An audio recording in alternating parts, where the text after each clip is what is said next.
Alrighty. Okay, so Dereck, we're on and we are live. So good evening and welcome to Xchange. This is a new format, a new idea, a new approach to elections night related news, and of course, a new way to go about, a new way for us to approach how we are tackling the business of analysis and political analysis. I have joining me this evening a very high-powered panel, should I say, a high-powered panel of persons. Co-hosting with me will be Dereck Ramsamooj, who is a well-known political analyst, very integral to the political landscape of the Caribbean. Doesn't do as much work in Trinidad and Tobago, but certainly has done a significant amount of work as an analyst and pollster, if I'm correct, Dereck. Dereck, am I correct about you doing polling work in other parts of the region? Yes. Yes. Good night. Good night, Dereck. All our listeners. Good night, Rhonda. So, thank you very much for having me on your program. And I hope we can have some fun with the program tonight.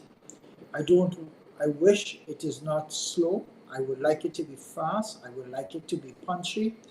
And I would like people to be very truthful of what is actually taking place in our country. And I think it's critical that someone like your personality, someone who basically some will consider to be fearless, to be part of this process. So I would like us to be able to begin to expose the politics for the double-edged hypocrisy that passes as democracy. Why double-edged hypocrisy passing as democracy, Dereck? Why would you say that? Look at the campaign over the last couple of weeks. How many times have we had people who offer themselves for office, who at different points in time adopt a different position, not based on a change of conscience, but basically based on political opportunism? How many persons have joined parties simply to get money to run their campaigns, or simply to use it as a reason for their further existence in job creation? And what I would like, and hopefully all the other panelists will agree, is to stop playing politics with the population. And if this is your intention, come forward and say, this is my intention. This is why my action has been to either run on my own or join a coalition. This is why my action has been, do I run on the heritage that I've come from, or do I try to offer something new to the population? This last campaign has been full of chaos, complexities, crises, bacchanal, and yes, all of this is part of the political history and the political story, because we all love drama. But the reality is, the economy there are serious problems, the job creation are serious problems, and it is a sad indictment on the society that people voted for people to be a prime minister without neither candidates or all candidates being held accountable for their course of action. So you said that the campaign thus far has been chaotic. What do you mean by chaotic?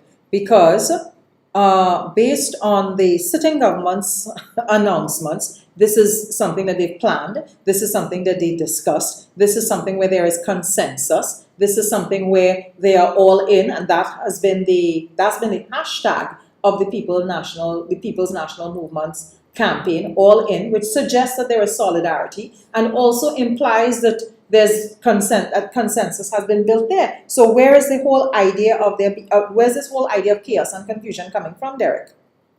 Was this voluntary? This all in, was it voluntary? or was it where you had a sense of compulsion that for your political livelihood you did not have a choice? What gives you the impression? What gives you the and- impression of compulsion? Sorry, I'm sorry to finish, and then what I want to know what gives you the impression of compulsion. Where in the world would you see I am sworn in as a prime minister, and within hours I call a cabinet, I call a parliamentary election? Nowhere, and you can see that in the first couple days of the campaign, where the incumbent was trying to get their political footing. Now, don't get me wrong, politicians reserve the right to call an election when they believe they are best poised to win. Because there was nothing illegal. I want to make it clear there was nothing illegal about what No, Prime Minister Young did. And also the fact that you also call an election when the opposition has its weakness. Politics is political warfare. Let's understand this. You're playing to win. Nothing illegal was done. People may have been surprised, but politics is Machiavellian. So what I am simply saying, while we understand the blood sport politics is, where does the principle sit in? Where does the morality set in? And that is one of the challenges we're seeing. If you look at both sides of the camp, they were all aspiring to different types of campaign. One campaign was an air war. One campaign was mobilization, or trying to shape or manipulate political thinking by using instruments such as AI or social media, as well as a lot of money was spent to create a momentum. We shall see whether that succeeds, yes or no. The other campaign, the PNM campaign, was perhaps more on the ground campaign, setting up for your messages to be delivered to your persons in person during the last couple of days leading up to the election date. So there's nothing wrong in what both parties were doing per se, except a lot of conversations where serious thought was needed, especially if we're going into geopolitics, especially if we're going to the situation with the energy circumstances. A much healthier democracy would have had some sort of public debate in which the institutions of this country, whether we're talking about the media, whether we're talking about the Chamber of Commerce, whether we're talking about the trade unions, whether we're talking about civil society, hold the leaders accountable. The other more glaring element was campaign finance. Now, I agree. So, Dereck, two things. One, I agree that there's campaign finance. The campaign finance is an issue. But I feel you need to elaborate a little bit more about what precisely about the sitting government's announcements and the campaigns was chaotic. Because you've established that it happened, and it happened at short notice, right? Sworn in in the morning, and then by the evening or overnight, there would have been the dissolution of Parliament. So let me make sure I have the chronology correct. Young would have been sworn in around 10 a.m. on the morning of the 17th, if I've got my dates correct. Then by about 4 o'clock in the afternoon, a cabinet would have been sworn in. And then overnight, the press release would have been issued. The announcement from OPM would have been issued to dissolve the cabinet. And we were essentially in election mode, for an election that culminates today. But what exactly are you seeing between the swearing in of Young as Prime Minister to the, I guess maybe to now, that smacks of chaos to you? You must facilitate leaders sufficient time to demonstrate what their leadership ability would be. Any new leader would need sufficient time to demonstrate what his policy positions would be, what his political thinking would be, how he is different from the former political leader or the former prime minister, what his style of governance would be. Why was there a rush? At no point in time, I believe, members of his own cabinet would have been consulted, would they have a level of consensus on arriving at that position. Normally, when you looked at the calendar, yes, you had the opportunity in April, late April, or an opportunity perhaps in August after the July-August vacation as political options.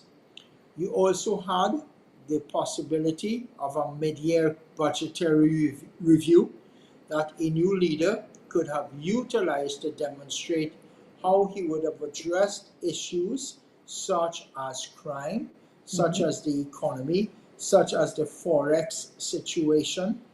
So there were many economic opportunities or matters that needed to be addressed.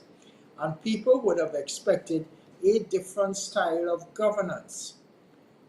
When you quickly go into an election mode, it could be that there are many unseen things that would have transpired or could have transpired to make you lose political ground.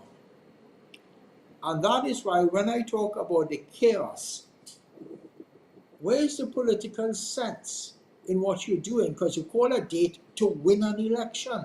And in the coming hours, we will know whether you've kept government by the same parliamentary majority or whether your decision to call an election was political suicide. So there is going to be a consequence for that action of calling an election, whether or not you were ready or not, whether you had all your candidates, whether you had the election day machinery in place, whether you had the manifesto properly circulated, whether you had enough messages to deal with the undecided voter. You are the incumbent for 9 years. So I want you to stick a pin. One of the things that I had been told or was aware of was that there were two options for an election, right? There was the possibility of having a snap election and calling it earlier on in the year, around April or May, or going all the way down to August when it was constitutionally due. And I was told that those were the two options that they were playing with. So in your mind, what do you think would have been the smarter option or the savvier option? Because I would imagine that the argument is that the snap election was done as a political strategy, as a tactic. As a tactic to get the opposition off guard. And when we looked at the campaign, we can see in terms of the digital campaign, in terms of the momentum, in terms of the mobilization, you cannot help but come to the conclusion that perhaps the opposition were better prepared for a snap election than the incumbent. We still have yet to discuss the issues of what's going to happen in our energy sector, of how you're going to balance the budget, of how you're basically going to be borrowing money to meet public servants' salaries, if that is a problem. We have a financial crisis, and we have become so distracted by the economic conditions, right? And we have not yet heard how they're going to resolve the issues. That's the incumbent. And worse still, we have not yet even understood how the UNC is going to finance their budget. Recognize the electorate has gotten smarter, much more involved with the politics, much more sensitive to the politics. It's not like 10 years ago, right? There is a higher level of political knowledge circulating in the established pensioners as well as the new Gen Z population. So your campaign cannot be jump and wave. Aren't we tired of push back your bumper, jump and wave? Aren't we tired of we need to have nursery rhyme politics?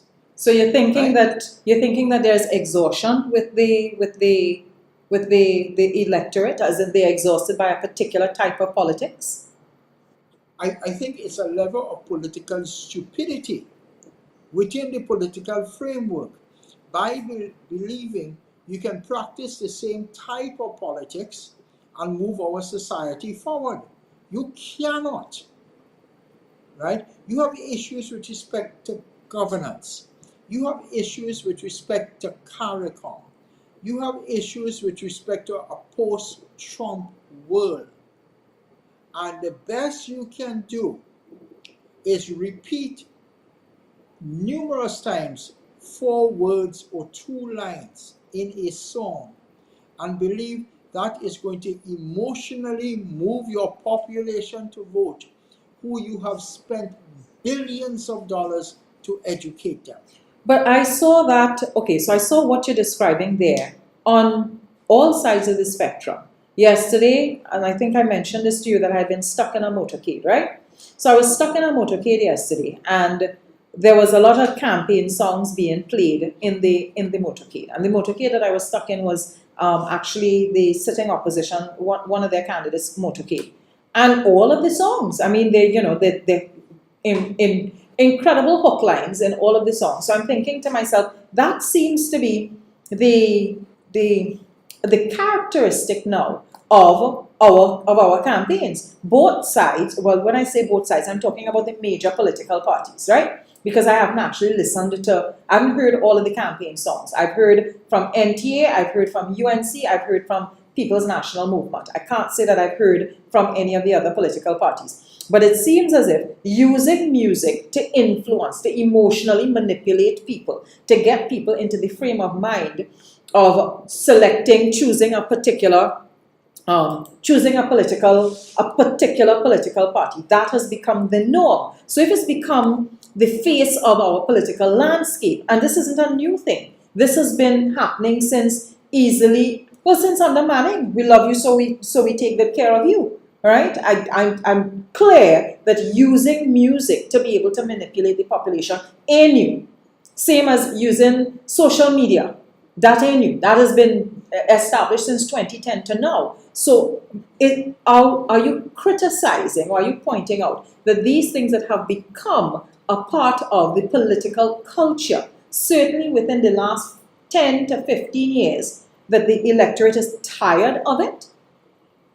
I am saying that I understand the music and the political psychology and where it converges to rent space in your brain until you mark the X as the creators of that music wish you to do. So it's a bit of brainwashing, right? And I understand the political psychology of campaigning. You don't have to agree with it, but that has become part of the world, just like how AI and the manipulation of images to create a momentum has become part of the campaign. However, the expense of this being the dominant feature is where there is a lack of political thinking. And the lack of political thinking, at one time we say, well, the masses, rum and roti politics, right? That is what drives them. But the middle class, or the business community, or the small and medium enterprises are so politically ambushed by this type of campaigning. Not one conversation about the tax structure in this country in going forward, neither by the small business or the medium business or the financial worlds of banks and insurance companies, or how central bank is governing the use of foreign exchange. We have become pure complainers in a society, always complaining when we cannot afford the lifestyle we wish. But we do not do the critical work to help the institutions or to force the government to use the institutions to deliver a better public service. Dereck. And to me, but to me, as we move forward as a society, we have got to make up our minds whether we want to remain backward and decadent and absolve ourselves of personal responsibility for our lives, or whether or not we want to begin a process as slow and painful as it is to change how we think and how we act. Well, let me jump in here. How would have calling a date in August made any difference to the approach of the political campaigns? Because I don't think that they would. Go ahead. It would have given the population sufficient time to gauge the political capacity of Stuart Young as the Prime Minister. We would have seen what his response would have been to fixing the economy, to fixing society. Not that it could have been done in that 90-day period, but at least we could have been able to evaluate above and beyond the PNM base as to what is needed. We could have seen whether he had the capacity to move beyond a 1-seat or 2-seat just to hold government, to basically getting a special majority. When people said they wanted change, our people say we want change, but they cannot define what that change is. All they can say is, I do not want to do this, or I am unhappy with that. Ask them, how do we fix? Look, a simple thing, what is an issue? The whole notion of the point system, when you basically have a traffic problem and you lose your license for that. And answer run to say, never mind that, never mind you breaking the law, you don't have to worry about that. So where is the sense of responsibility? It's fine to say you're ready and responsible, but show me the sense of responsibility. Is the party responsible? Is the leader responsible? Is the citizens responsible? And then they have this whole accusation about money being spent either on both sides of the fence to influence voting. Dereck, you This said is worse than our grandparents. all right. I want to jump back to a point that you made earlier. You said that people didn't have an opportunity to get a sense of Stuart Young as a leader, as a prime minister, and as a political leader, because he became prime minister, and then as soon as he became prime minister, he dissolved parliament and he launched into an election. But Stuart isn't new to us. Stuart has been around since I would say since 2014. First as an opposition senator, and then eventually as an MP and government minister. So much so that we have often joked that Stuart is the minister of everything. The then prime minister said that Stuart is his Gary Sobers. So what real difference would it have made? It would have been. It would have been significantly different, because when you are part of the cabinet and collective responsibility, or when you basically are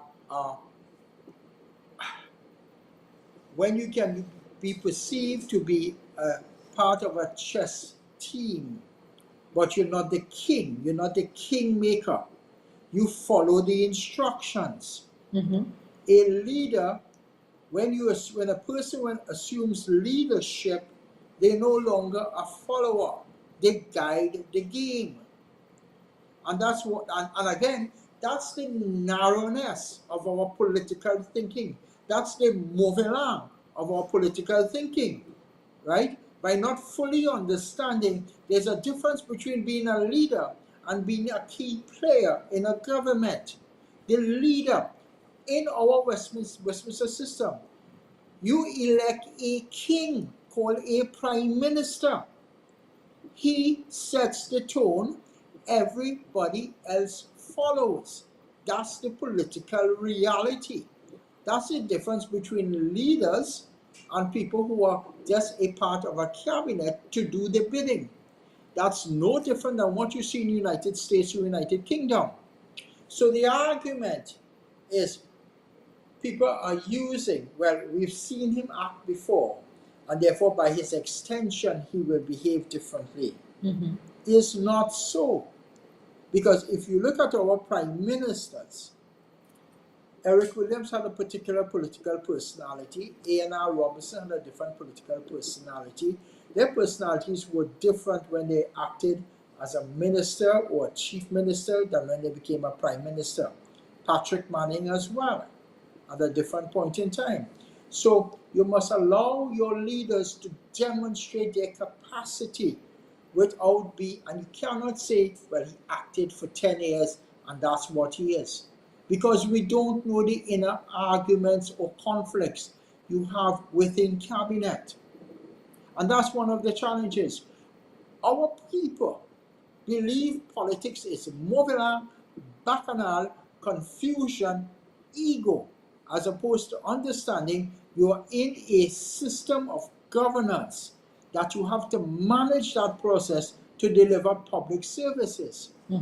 If you look at crime in our society, if you look at the abuse of women in our society, it's there for decades. Political leaders have come and gone. And that has not changed the governance problem that we have. And So- that is why when you pick a younger leader, you cannot entrap him by giving him poisonous old political system to manage. Right. So do you think that this not getting to know the leader well enough would have had an impact on the PNM electorate? Not the PNM electorate. It would have had an impact on your undecided voters. It would have an impact on the small and medium business voters. It would have had an impact on the younger people who are looking for a job. It would have had an impact on, let us say, the pensioners when it comes to their social security or their healthcare issue with respect to the compassionate agenda. Right? And that's, leaders must demonstrate what makes them different from previous leaders and even from their political competitors. What do I bring to the table that is essentially different? And when people vote, they either vote for a leader, a party, a candidate, or put the approach to different issues. Okay, I hear that. We have waiting in the wings another person with very, very strong views, controversial views often, and I want to bring him into the conversation and also see if he could give us an update on what's going on in Canada as well as our politics here. So good evening, Devant. Maharaj, Devant, how are you doing? Good. Well, I mean, as good as could be. I don't know about Canada, but I follow in Trinidad. Okay, good. Were you in a position to hear some of what Dereck was Yeah. saying? I was listening for the last little bit here. 15 Right. minutes And or what are your thoughts on Stuart Young as Prime Minister and well, I guess future political leader of a party, but certainly on Young as Prime Minister and the decision to call an election as quickly as he called the election. Well, I agree in large part what Dereck had to say, that as a member of the cabinet with collective responsibility, not much of his leadership traits in terms of policy decisions and policy direction was allowed to, was he allowed to take paternity for, um, per se. So I think we can't really judge him for in terms of the leadership other than the month before the election. And I don't believe that it may have been necessarily his decision in its entirety to call the election the next day. I think that may have been an agreement between him and Dr. Rowley beforehand. So um, I think Dr. Rowley, for a large part, called the shots up until fairly recently because he retained the position of political leader.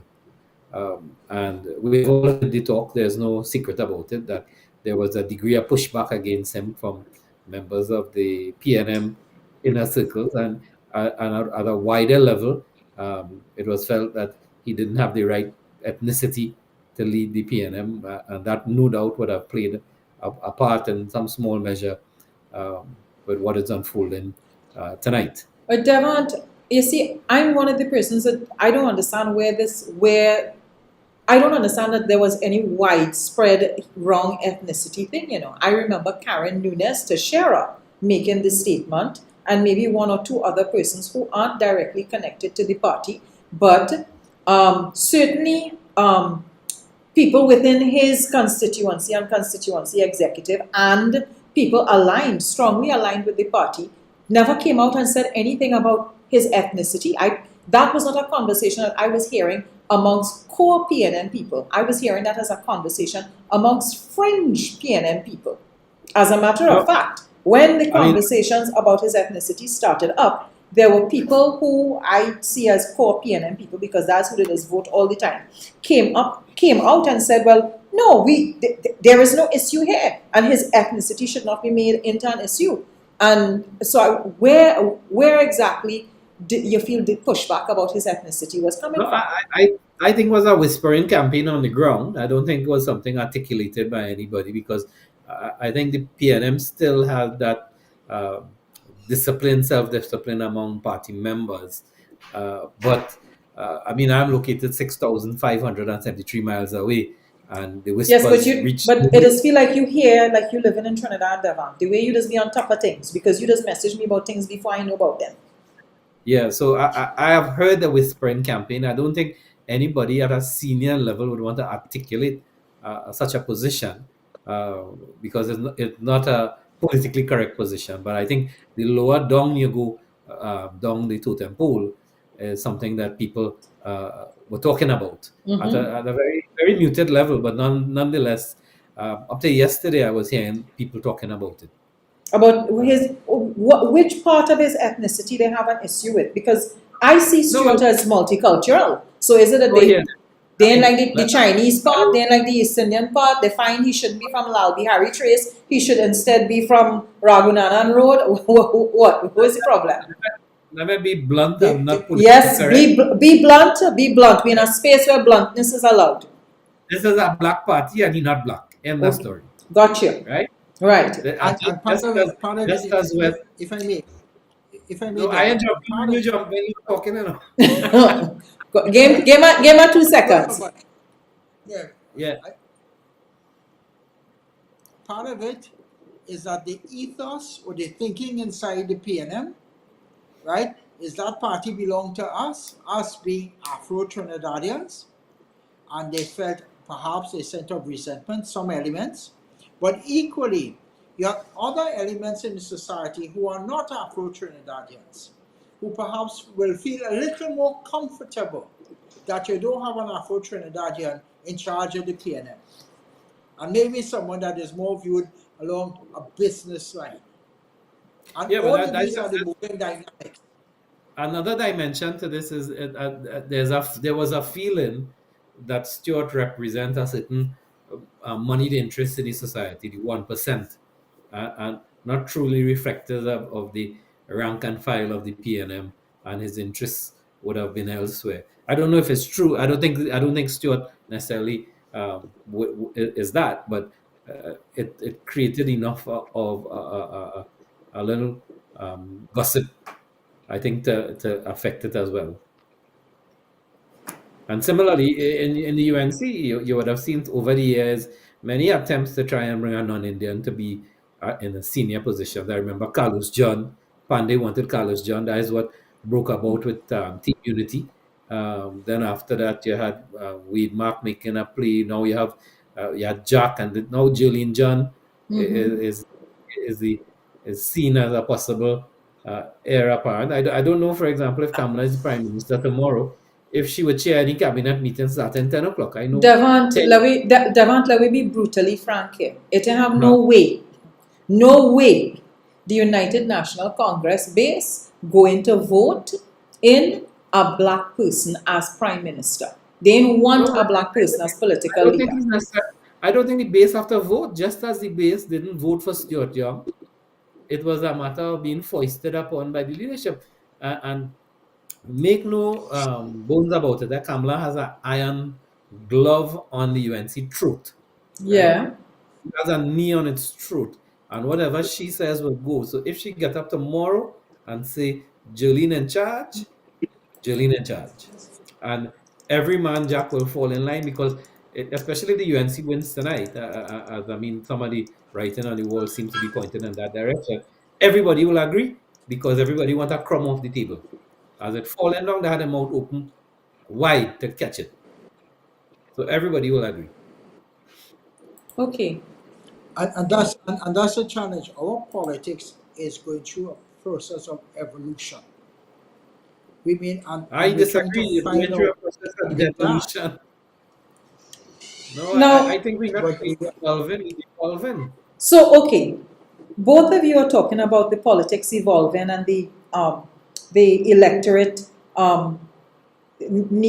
evolving as well, or needing to make different choices. But I want to insert something in here. The country has rules and regulations and channels for doing things, right? And this at the national level, at the level of the constitution. Political parties have constitutions. Devant, you have come out on numerous occasions to point out that the UNC was not following its constitution, regularly does not follow its constitution. The People's National Movement sidestepped its constitution last year, and then it didn't necessarily breach the national constitution, but it allowed a particular situation to evolve to give the country a new prime minister without there being a new political leader of the sitting party. So we all know how the constitution is made up. We all know what section 76(1)A says and what section 76(1)B says.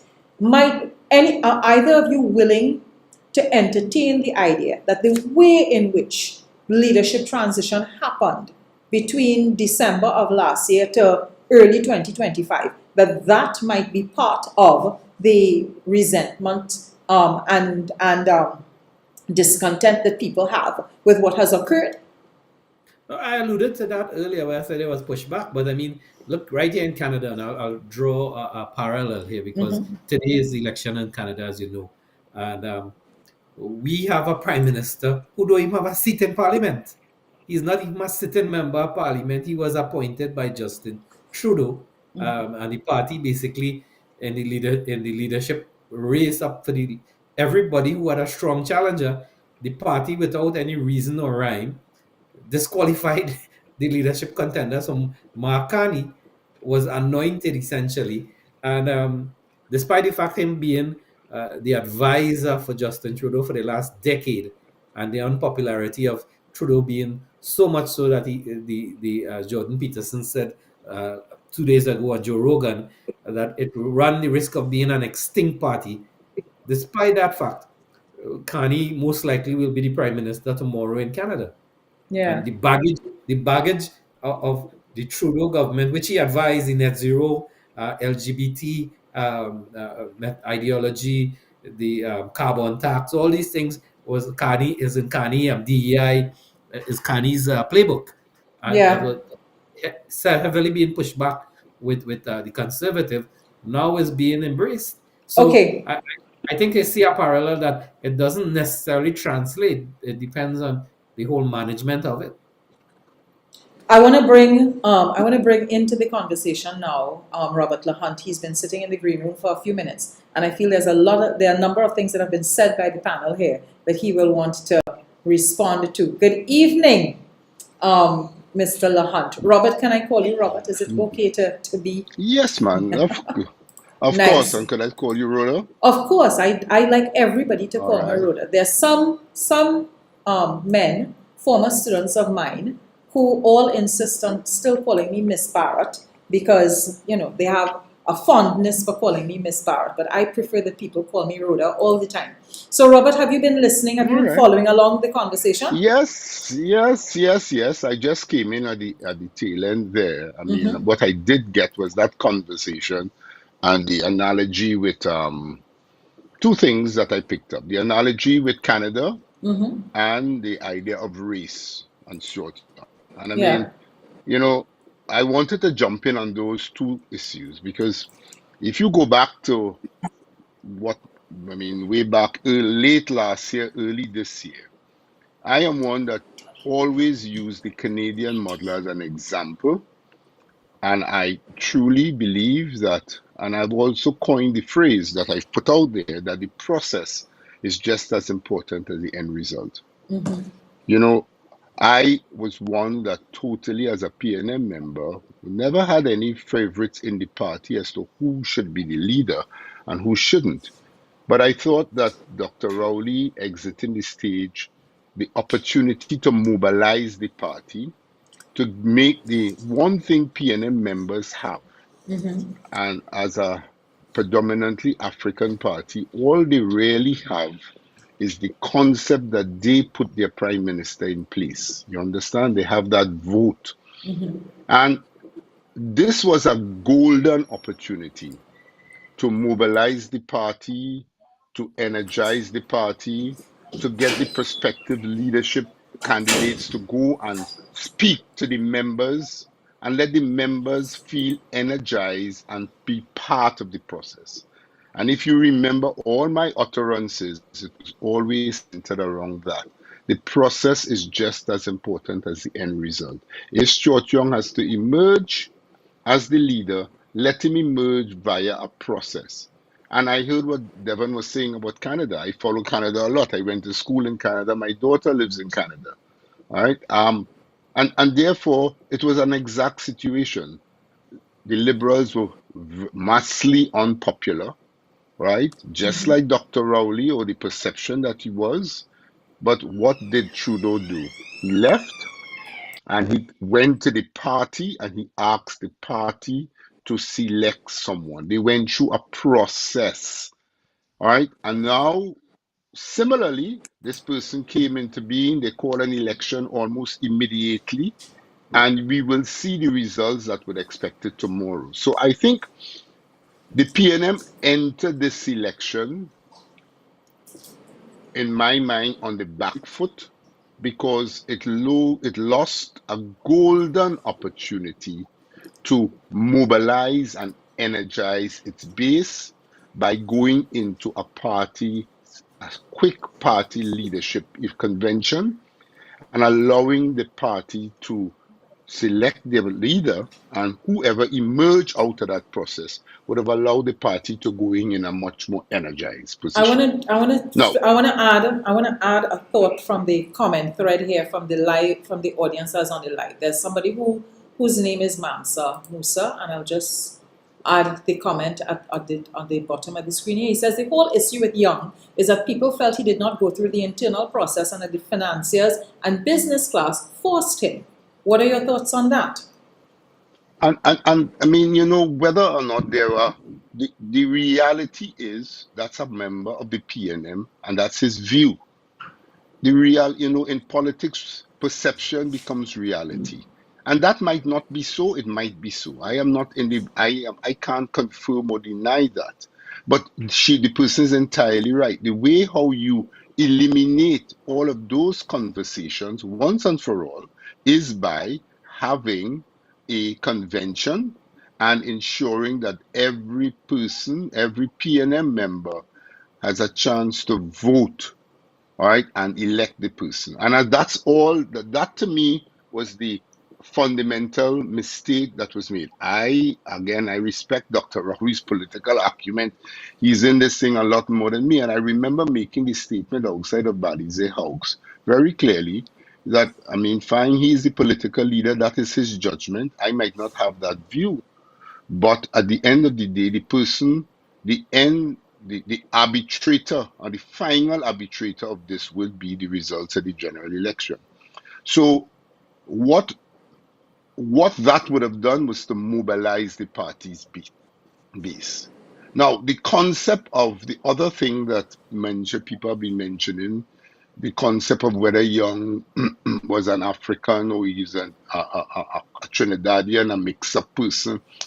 Again, I think if Mr. Young had gone through the process and would have won, right, the membership would have put him there, that concept of whether he's an African or whether he's not, I don't think that was an issue at all. And I don't think it still is an issue. I think what people are objecting to within the PNM quietly right, was the process that was put in place for him to emerge as the leader. And that to me is where that's the back foot that the election started from a PNM. So it started in elections, and you need to have an energized base as a beginning, all right, as your starting ground, and then you start to influence other people. Dereck, do you want to respond to that? Sure. I hear what both gentlemen are saying, but our political parties in the Caribbean and Trinidad are institutionally very, very weak. It facilitates the dominance of their leader. And we've seen that with Panday, we've seen that with Kamla, we've seen that with Dr. Williams, we've now seen that perhaps with Dr. Rowley. So our political parties are nothing but election day machinery per se. The relationship between government and party must be strengthened. I am not saying that it does not exist, but these institutions must grow beyond being election day machinery. So, for example, the manifestos or government policy on issue X or Y. What is the direct input, not just of the party executive, but the party members? So one of the issues the party have, we are talking about campaign finance reform, but the parties themselves fall prey of being able to raise funds and these things being kept secret. So to bring about the process that is needed, people must first have confidence in the rules of the party as an institution. And this is the challenge we're facing in our country now. Just like how we want to have reform for parliament, we also have to have some kind of reform for our political parties as to how they should be functioning. But Dereck, you're giving the impression that political parties are kind of like placeholders. We just or rubber stamps. They are. The parties, we only kid ourselves by saying I belong to the UNC. What is the UNC? Who is the UNC? Just not. Let me ask Devant. Devant, what is the UNC? Who is the UNC? The UNC doesn't exist anymore. What you have is the paradox of the ship of Theseus, right? Guys, I disagree with what respectfully with what Mr. Hunte said. Because I have heard the campaign on the lines of race, and I mean, and I will call it La Hacketa Talparo probably go on UNC now with what's the former executive of the PNM. And I'm hearing that Faris might lose his seat as well in San Fernando West as well. So I think the UNC has lost its mooring from when it started out under Panday. But who you hearing them results from Devant? Devant, you can't just give me results so without source. Yeah, that's not my people. You know, my sources be good, right? I like you, right? But I think this election in particular shows I think amplifies the cultural differences between the Indo-Trinidadian voting patterns and behavior as opposed to the Afro-Trinidadian, because here it is, you have a base of people who knows the shortcoming of their leader, knows the shortcoming of the political party and the candidates, but still align themselves and come out in such a vengeance to vote for them, despite the fact of what they know from their history, right? And they're prepared to accept that going forward. So whereas the Afro-Trinidadian base may have a different ethos, they support their party and they may have rejected the imposition of a political leader without going through the process, as Mr. Lee Hunte is saying. And I would say added on to that layer would be the issue of race, would be the issue of representing the 1%, compounded, of course, by the fact of the lack of performance in several key areas, crime being one of them. I mean, last weekend we had the rape of 3 sisters in Sandy Grande. Before that, we had the shootout at the airport. That wouldn't have helped the PNM at all in this period.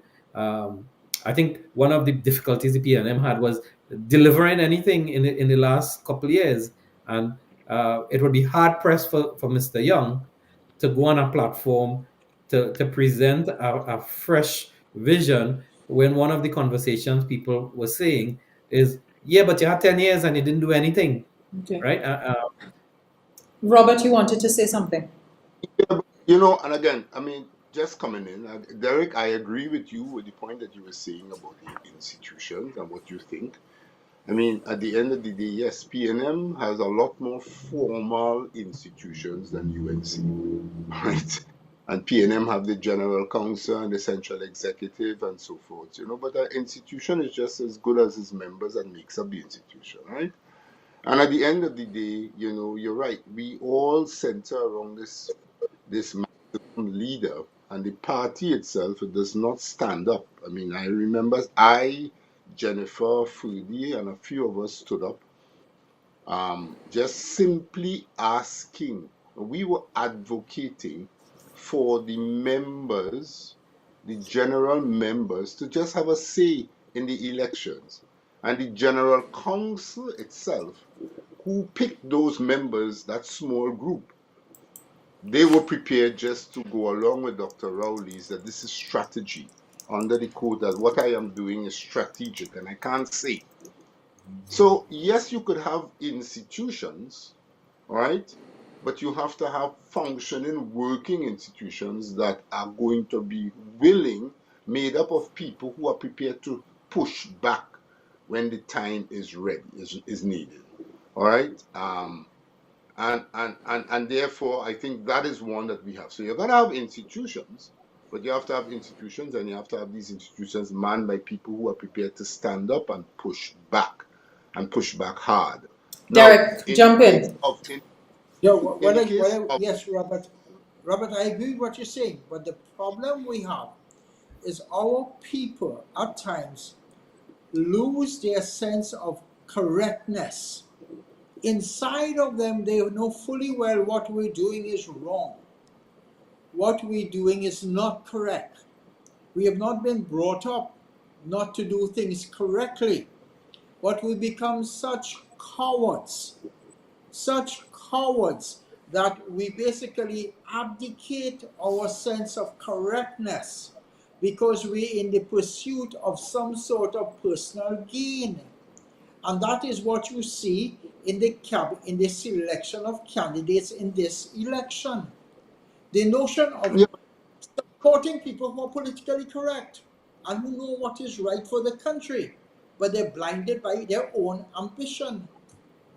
yeah, Robert, but what do you think about the candidate selections of the PNM this time around? I know that you are not a PNM spokesperson here tonight. You're just here as a citizen who I prevailed upon to join the conversation. But what are your thoughts on the PNM's slate of candidates that was put on offer? well, I mean, I thought, and again, I am on record of saying that the slate of candidates that was the slate of candidates that was selected, um, the ensuring of the screening committee being maintained from earlier cock, this strategy of allowing the end result of ensuring that Mr. Young was imposed, planted, whatever word that you want to use, this thing started from a long time. All right. And therefore, that strategy started way back in December with the cancellation of the elections, the national elections.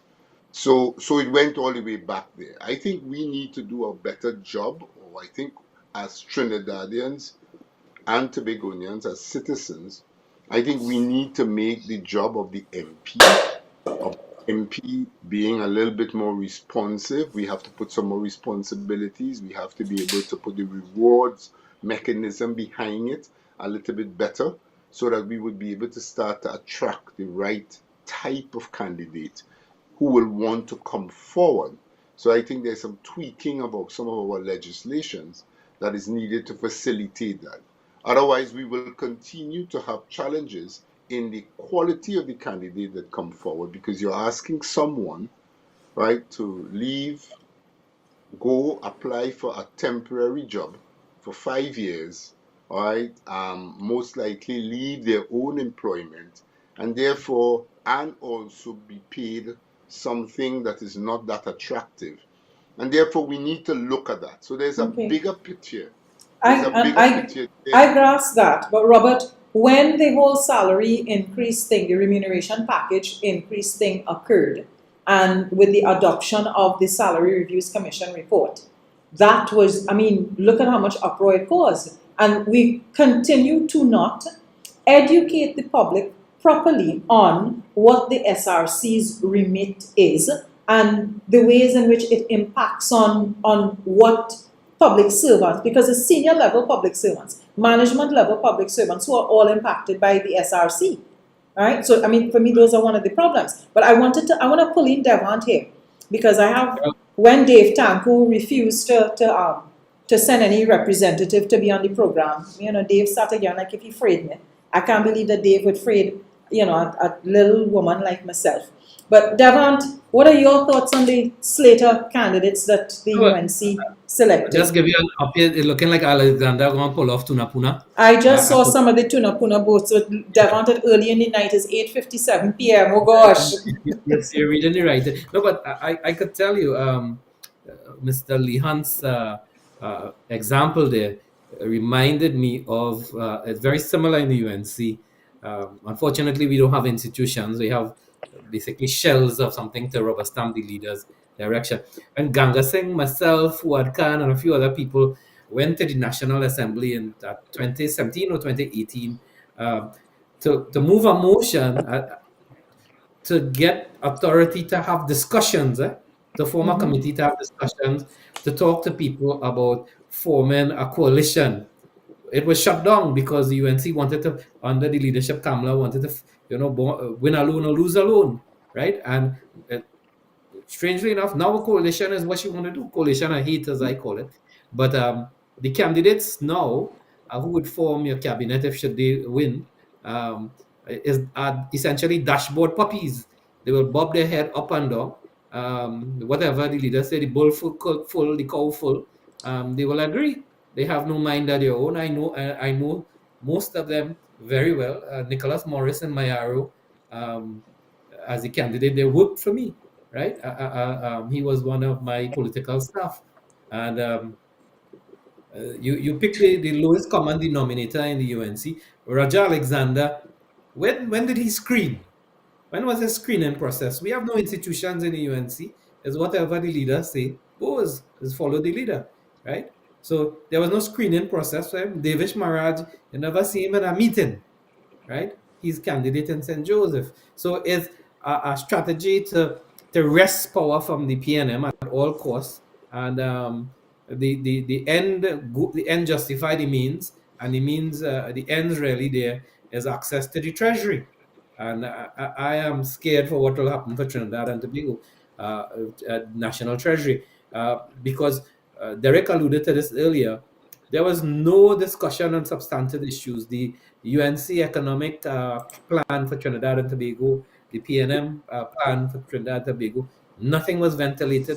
No economists came out to analyze the economic plan as postulated by the UNC. They proffered a 10% increase for public servants, right? What was the consequential impact potentially on the treasury? I did a brief analysis, and I'm saying it would cost us something close to $10 billion, right? It was about that, roughly $10 billion. Because when it was proposed, I actually had a conversation with the former Minister of Finance and asked him what it was going to cost, and he said it was close to $10 billion. But you don't think that Kamala going to make back the $10 billion from taxing people for watching porn? Because I see she want to tax people for watching porn. Yeah, but Rhoda, I think you all are underestimating. Go ahead. That is one point that I heard, and I think was cleverly articulated. People didn't ask the correct questions to get the answers, and that's why it didn't come out. The UNC proposed a 10% increase for public servants. All right, that's fine. When you hear about an increase, there are certain things that you take for granted. When you hear about a 5% increase, a 5% increase for a negotiating period is normally 3 years. So you hear 2 to 1. When you hear 10%, did you ever hear anybody speak about the timeline?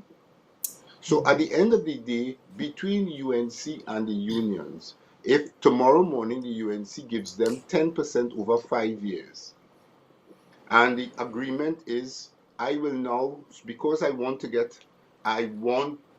be able to get this thing out of the way, and I'm going to sign up for 10% for 6 years. So I am just saying that there is an out for the UNC with that 10% that was put there, and nobody asked the question, and it was cleverly said, all right? But I will expect that what will happen is that what you will hear in the next 2 months, 3 months, is that the unions have settled with the UNC for 10% over 5 years, which is very similar or marginally different than 5% over 3 years. All right. Yeah. So I just want to I put a pin on that one, on that particular one. But yes, I think we have to look at our institutions. I hear what Devant is saying about the UNC, right? And I mean, even within the PNM, when we have the institutions, we have to look at the people within the institutions themselves, because having them or not having them manned with the right people who will stand up and not have this maximum leader creation, that is what we need to start to do.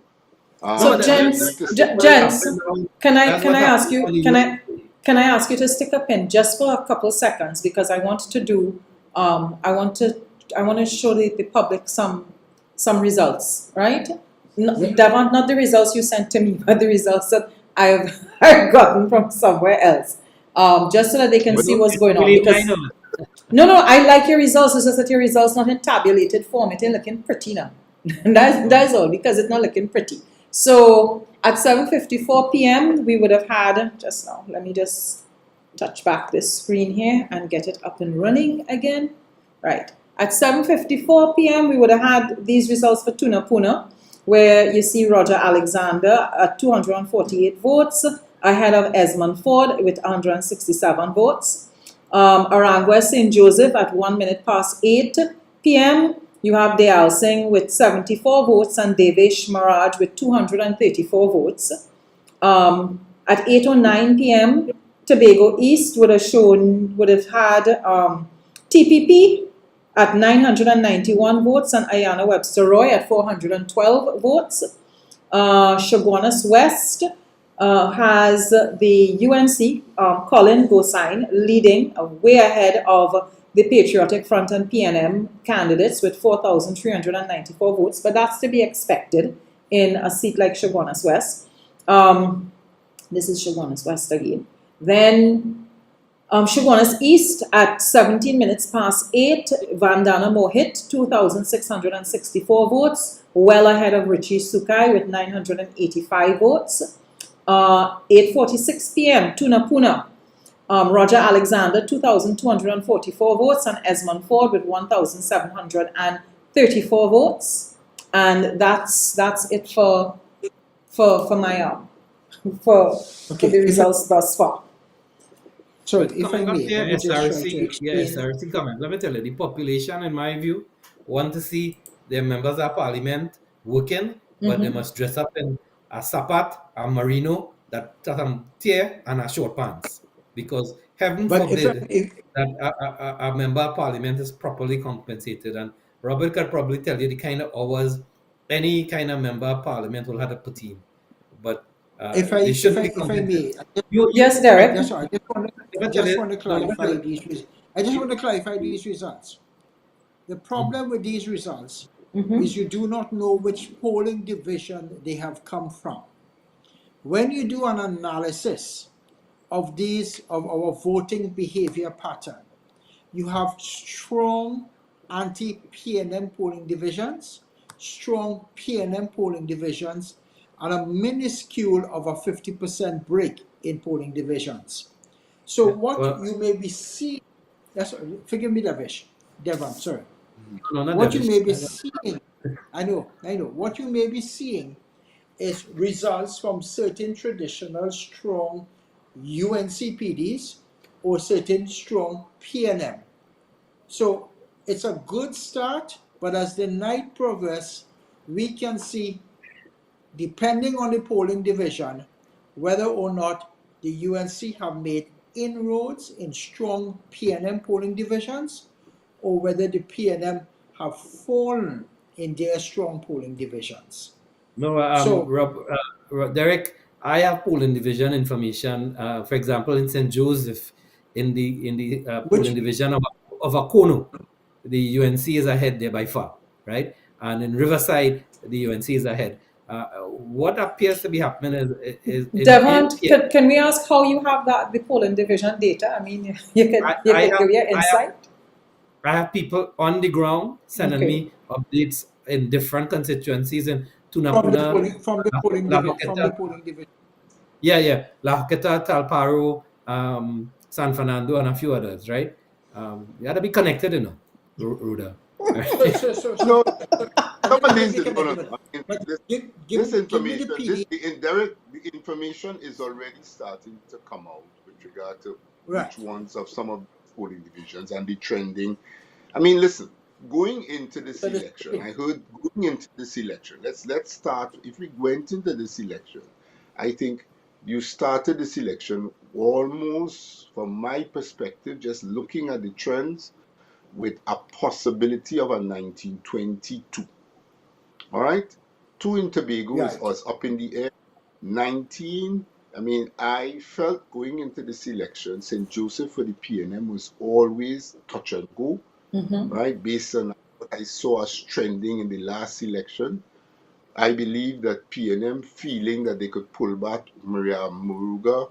I have never seen that happen before. So I would have it was always, from my perspective, a 1922 is what was possible. Two seats could have gone to, if those two seats mentioned in Tobago, where they went, if they went to the PNM, then the PNM would have ended up with 21 seats. All right? So Correct. now with that as a start, then it depended now on, as I mentioned, how the leadership is important. People might stay quiet, people might not talk, all right, but what they do, they show their dissatisfaction by their actions. And what I was getting on the ground from a PNM perspective is that exactly what I said. They were not motivated, they were not inspired, right? They didn't like the process, but they were not fired up enough to want to go for a few. They could have done one or two things: go to the UNC, or simply decide not to vote. So what to me is important is what kind of turnout are we having in the elections in those marginal seats. And Yes. the feeling that I'm getting is that some of the PNM members, all right, and as much as the PNM did not like Hamid Ghani's analysis, I think it was right on, in that the PNM members who are dissatisfied, they might decide, I'm not going to the UNC, but I will vote in one of those other parties. So those other parties were taking votes away from the PNM rather than the shifting of the UNC votes. And therefore, that's where it started. Now, what has happened, whether or not that wave has moved to Tunapuna, or whether or not it has moved, and if it starts to move to Tunapuna, it will move to Tunapuna, San Fernando West, Sandy Grande, and it might stop as far as La Joqueta Talparo. That it could go as far as up there. So it really depends on where the wave goes. So you could end up with it stopping at St. Joseph, or it will flood a little bit further. And you will then end up with a UNC victory that is more like about 23 seats. That's possible. Well then, Robert, this begs the question: if there is a UNC victory, as Devant's polling division sources seem to be suggesting, what do you think is likely to happen at Palisade House tonight or tomorrow? Because this would, if a defeat comes, the defeat comes on the heels of Stuart Young as Prime Minister having made the decision to have a snap election. And the PNM historically has never really performed well under snap election circumstances. So it was a big gamble to take. So if he's taken that gamble and he's lost that gamble, this is all hypothetical because it is only 11 minutes past 9 in the night and we ain't get all of the data yet. But if something like that were to happen tonight, what do you think is going to be the response of the party's executive members as well as the party's regular base members? Well, boy, you know.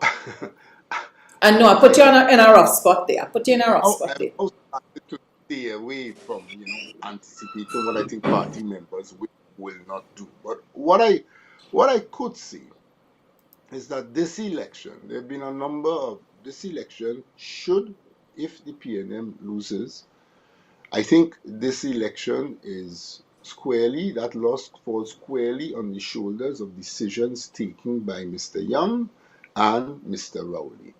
Right? That is why they will have lost. And that those two individuals, because, this election itself, the campaign, Mr. Young ran the campaign.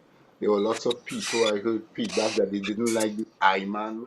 Everything was I in the campaign. Mm-hmm. But nobody said anything because it was Mr. Young's campaign. Mm-hmm. It was Dr. Rowley's choice to put Mr. Young there. The party might not have been happy, but they have gone along and they have, in typical PNM style, they have rallied the best that they can. So I think guys, sorry, I just want to interrupt. I am told that the UNC has won the elections. By how many seats? By including Toko. Sani Grande. So, but how? So, which seats have they won?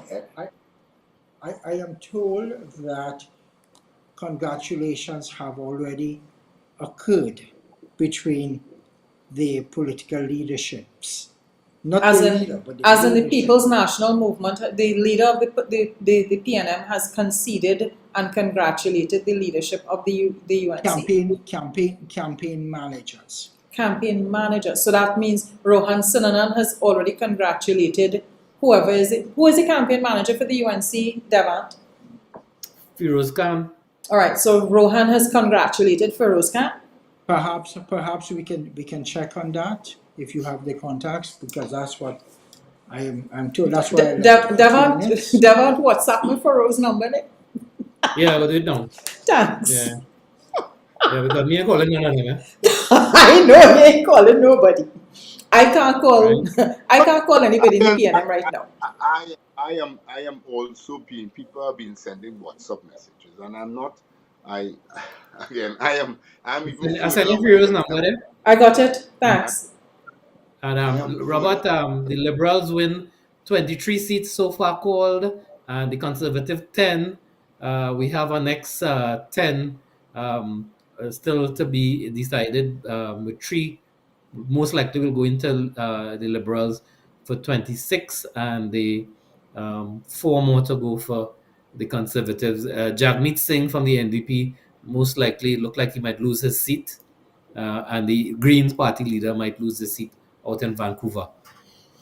So you see, I mean, to me, what happened in Canada and what was happening in Canada, I mean, they have the additional thing about Trump, right? But to me, they took the more acceptable process, right? That is what Patterson did. This is what people normally do. You are the leader, you are unpopular, you decide you want to go, you go back to your party, you call a convention, you manipulate, you use your style and your power in the party to try to ensure that the person you want come out, but you go through the process. And this is an element of the Dereck, process. I've been told by somebody in the PNM that they have not conceded. Okay, well, I'm corrected, but it means again, it's a night of, There's a PNM plan. it's a night of, There's a Devant, Derek, what do you mean? Derek is giving people heartache and heartburn and heart attack. What is that one? Hold on. This is on track. One of them make me leave here to go outside, right? Man tell me the election finish. Yeah, that Well, UNC supposed to tell you that. and Derek, I continue to get WhatsApp messages, unconfirmed WhatsApp messages. I'm now going to get a call. So let me go outside and get my call. Okay. Coming back. Cool. Also Cool. to get told, but if I may, but that is what this whole campaign has been. It's been that of information, misinformation. Everybody is scared. Everybody has a level of anxiety, Mm-hmm. right? And that is, I mean, Devant and I speak, you and I speak, a whole host of us. Everyone is sending me messages saying, you know, things bad, how it looking. Devant, we have done polls, tracking polls in this country today in 2 seats. And the moderator will indicate when she wishes to release it. But you scare the hell out of me, making me feel, boy, did I get this right? So when I am told that the campaign manager has conceded, now it tells you what the rumor mill is or is Yeah, not. that is a wicked rumor mill there, boy. Because it wasn't just a case of they conceded a seat or they won a seat, you know. The feedback, the information you got was that they have conceded the entire election. I mean, Go ahead, Robert. Robert, Is- what did you get? Well, what I understand is, I mean, the concept of the government has fallen from the point of view that the 2 Tobago seats have gone. So the 2 Tobago seats have gone. It means the maximum that PNM could get is 20, right? And therefore, if those go, the most that the PNM could maximum get and have is 20. Robert, that's confirmed. That's confirmed intel. Is that confirmed intel? No, but the Nothing. trend is that they're going. Nothing is confirmed intel. So at the end of the day, right, it would appear, I mean, I think there are 2 conversations here. It would appear that there seem to be, if we have to put out by virtue of probabilities, that Yes. trending of the probability of the PNM losing is very possible. And therefore why that has happened, right? And and more so, if the UNC wins, it is also important how they need to govern. I mean, if the UNC wins this election, UNC would have won this election with a fair amount of people believing, right, that they want to give UNC a chance. They would have made a lot of promises, and there'd been a lot of discontent in the PNM, right? That really, so it's not really so much that they love the UNC, right? And they believe the UNC is the best thing next to sliced bread. As we have known and we have seen in the elections in this country over the last 3 or 4 elections, what you do is that you either vote out somebody, right? Rather than you love this person so much and you want to vote in this person. And therefore, how the UNC have to manage this country in light of its new combination of different factors that have made them win is going to be different than how they managed in the past. Well, okay. If they Since we don't know for absolute certainty that the UNC has won, because I have not yet gotten any information to say the UNC has won or the PNM has won, and this is how many seats they won by. You know, so what I'm getting here is Devant saying something, Dereck saying something, Robert saying something. So if the PNM, on the off chance that the PNM manages to retain power, what are they meant to do going forward, Robert? And Devant, you can jump in afterwards as well. Well, if the PNM maintain power, right, I mean, the PNM would have put themselves in a hard-fought battle for no reason, right? Because you just have to look at the UNC. There's a lot of the base support, right, that has shifted. So they would have won, and they would have had to scrape and fight to win. And a lot of the reasons why that base support is shifting is simply because they feel neglected. So if the PNM wins, the PNM has to make sure that they go back. And I think the country is also sending that message. The country, PNM, is going to be winning on the backs of a high crime situation where people are concerned about that. But you know, ironically, the two things are the same. Because if you neglect, where is the crime coming from? And the crime, as I've always said, is a symptom of a problem. It's a symptom of what is happening in the schools, is the lack of support systems in the communities, is the lack of jobs in the communities. I mean, even the opposition leader, right, was talking about the lack of the neglect of the East-West corridor and some of the areas, of the PNM areas. So I've just if they win, I've just messaged people inside the Tobago East campaign for the People's National Movement, and I asked, well, how is it, you know, was the update with the seat? And their response is, we're still waiting on final results. Yeah, they want to tell you the truth. That's a good soul, yeah.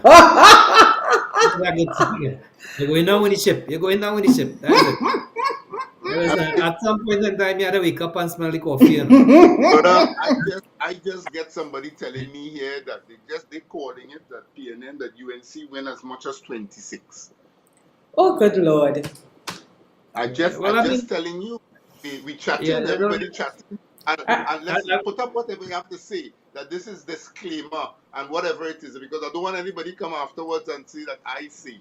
But I mean, that is what it is, that is, you know, you are hearing, and that is possible, because if the wave start, you are talking about even areas as much as Foster Cummings seat in La Hockita Talparo. If it starts to go, you could end up with that seat and all. That's it gone. That's it gone. So you hear that seat gone? Yeah. Foster behind on all the polling divisions I have so far. All the polling. And there was a number. You operating better than EBC? No, but yes, but actually he would, you know. Listen, if you, Dereck, Don't worry. Remember, what happens is that somebody, your polling agent, will actually leave the polling division and come back to base. He will give that information to base, all right? That polling agent. Whereas EBC needs to take that information now and send it up, and they have to do their stuff. So most likely, they got statement of pool to formalize it. In the campaigns. Now I get that Devant is going with the count information he's getting from his people, his connections inside the various polling divisions, right?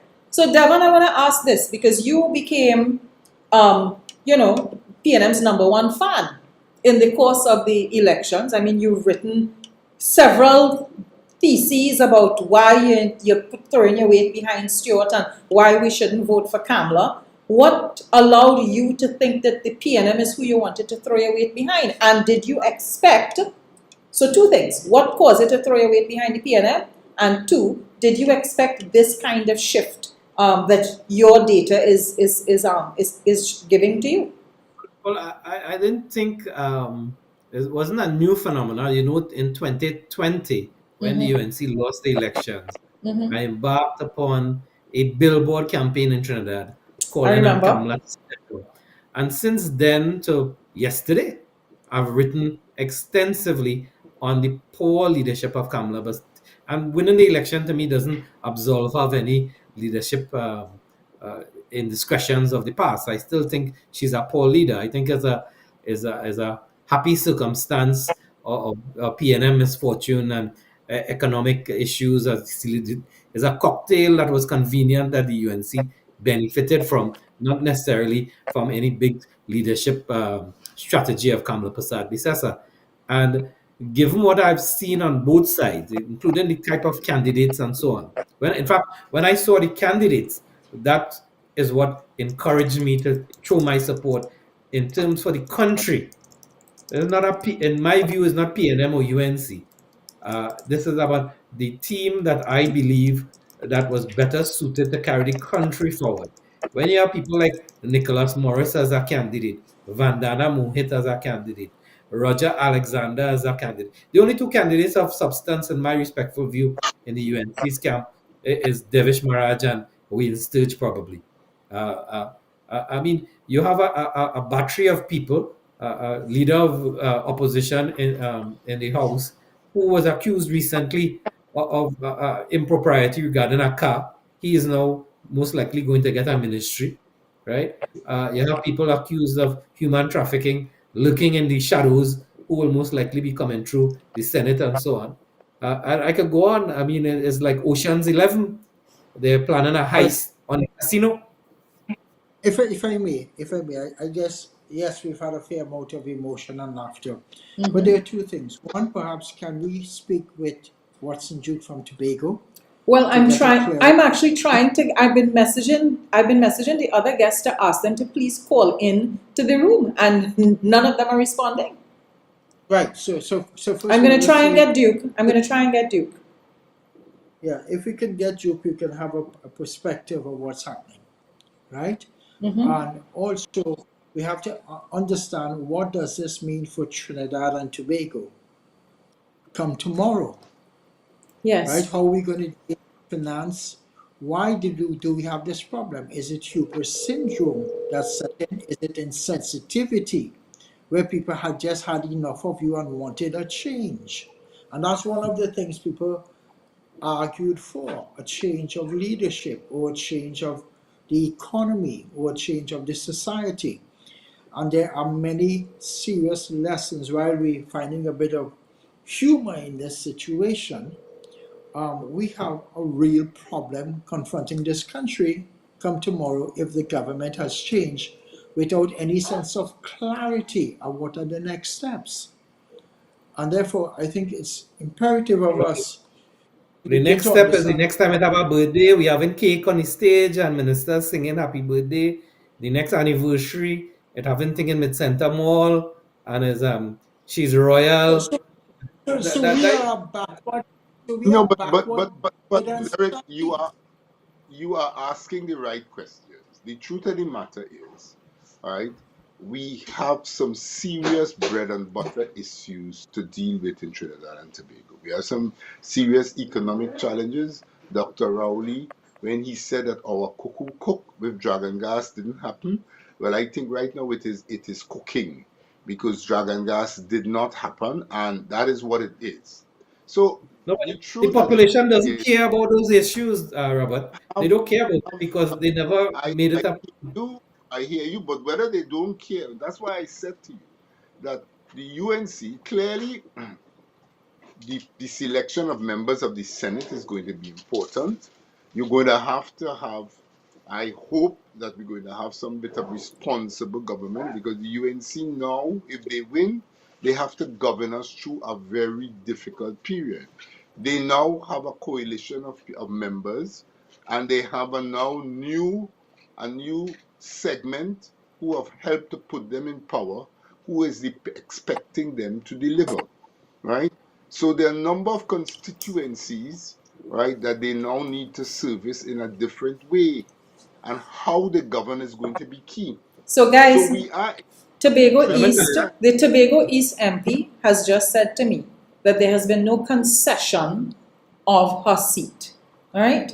So the current MP for Tobago East messaged, and she said she has not conceded defeat on her seat. She doesn't have any data or figures in front of her right now that shows that she has to concede defeat of her seat. So I want us to veer away from discussing the thing as if we have cold, hard figures in front of us, please, because we may be misleading, we may be guilty of misleading my audience, and we might be guilty of doing something that I fed up pound the media for in this country, right?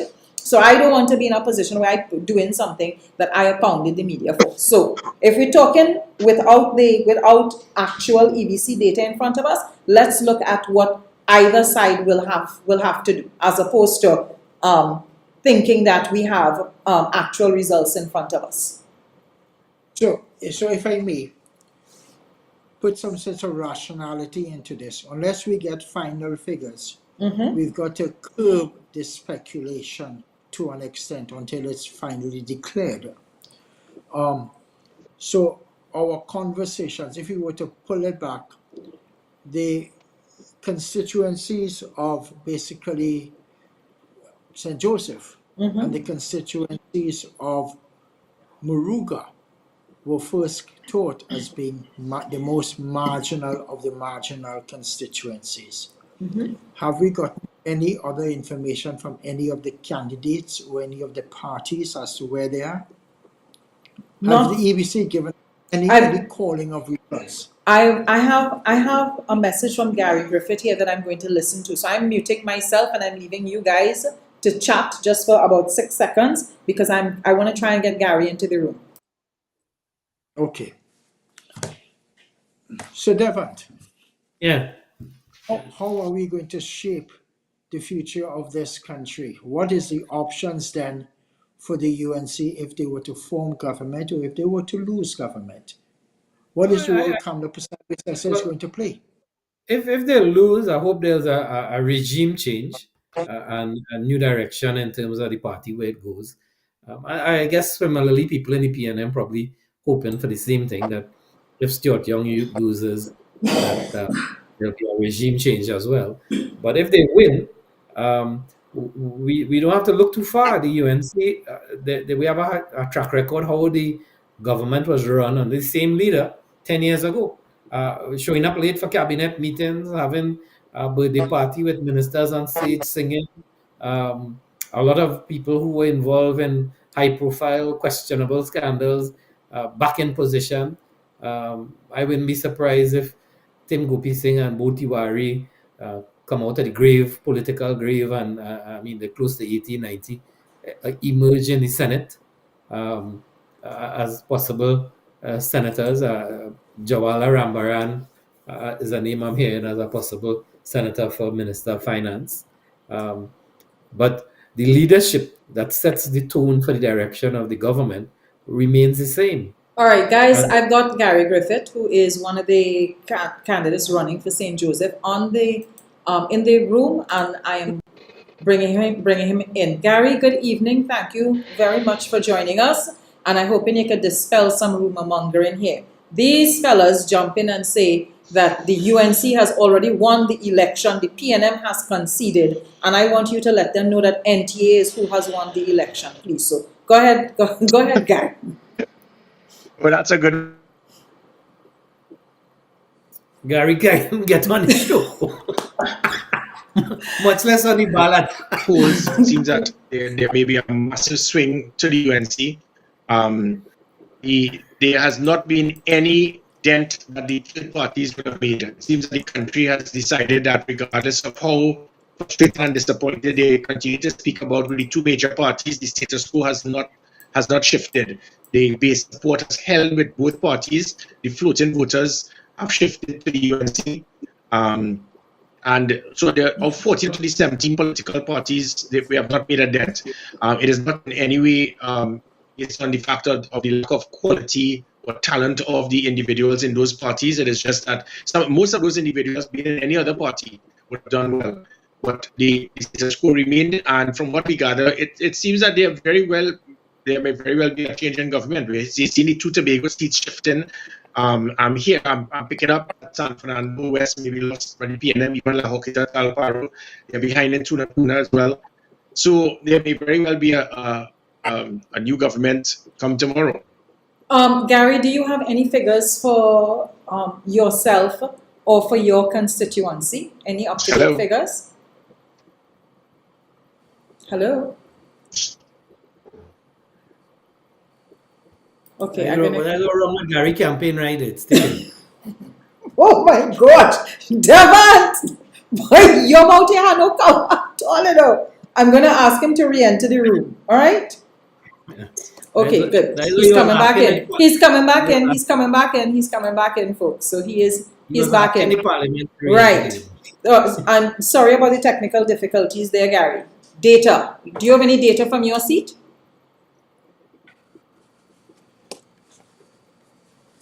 Devant? I seem to have lost you, Rhoda. Yeah, so you're back. Don't worry, we're back together, Gary. You haven't lost me. Okay. I'm still here. Okay. Well, I don't know if you heard me. If you heard my my. I heard you talk about seats that you think the PNM have lost. You talked about San Fernando West. You talked about La Joqueta Talparo. But what data are you getting that suggests to you that those seats are gone? Well, remember we have persons in the camps of certain political parties, and they have been communicating with me both in the UNC and the PNM, Right. and the UNC seems very confident that they have won those seats. The PNM seems pretty concerned that they may have lost those seats. It's certainly not over, but you're seeing a pattern, and the pattern even it's inclusive of the two Tobago seats. So there has been a downward trend for the PNM in all of the seats that they have. And remember, being at 2219, if it is a large extent, you can get that flip over. If it is at a third party there seems to have been that concern that the third parties will split the votes. People did not want to take that chance, and they decided, regardless of the fact. I mean, I walked the length and breadth of Trinidad, from Diego Martin to Arima, from Point Fortin to Chaguanas, walking with all my candidates. At no time we saw any degree of hatred, animosity. In fact, everybody loved the NTA. But turning that into voting, I think probably the same thing will happen with Mickela, Panday, and the Patriotic Front. Nobody could dislike Mickela, but to ask them to change that into voting for a political party outside of the PNM or UNC, I think the fear factor is what kicked in. Many people say, look, I'm not going to vote for that third party because it may slip this one through the back door. So that is what usually happens. Yet again, we have not seen a dent to allow a third party to get a seat.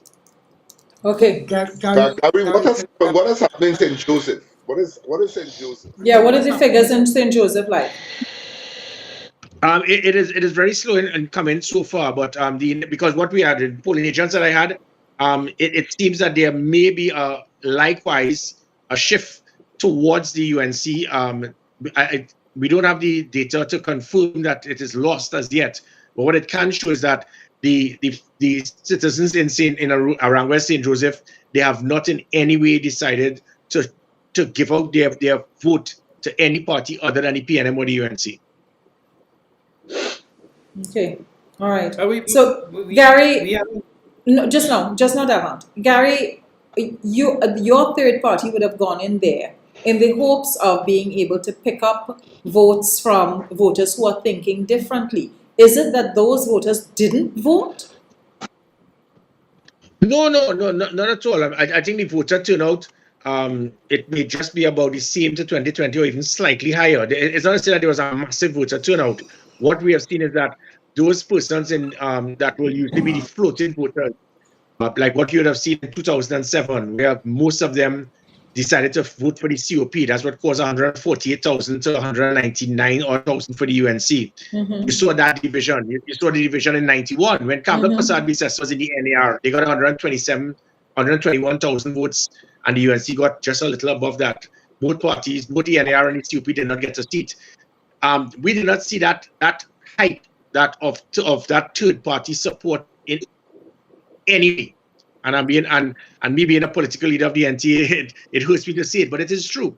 You did not see that hype of what you saw in the COP. We didn't see it, and I think that is what I think that we have seen the end of third parties since 2007, because the same COP that got 148,000 votes in 2007 got 467 votes in 2020.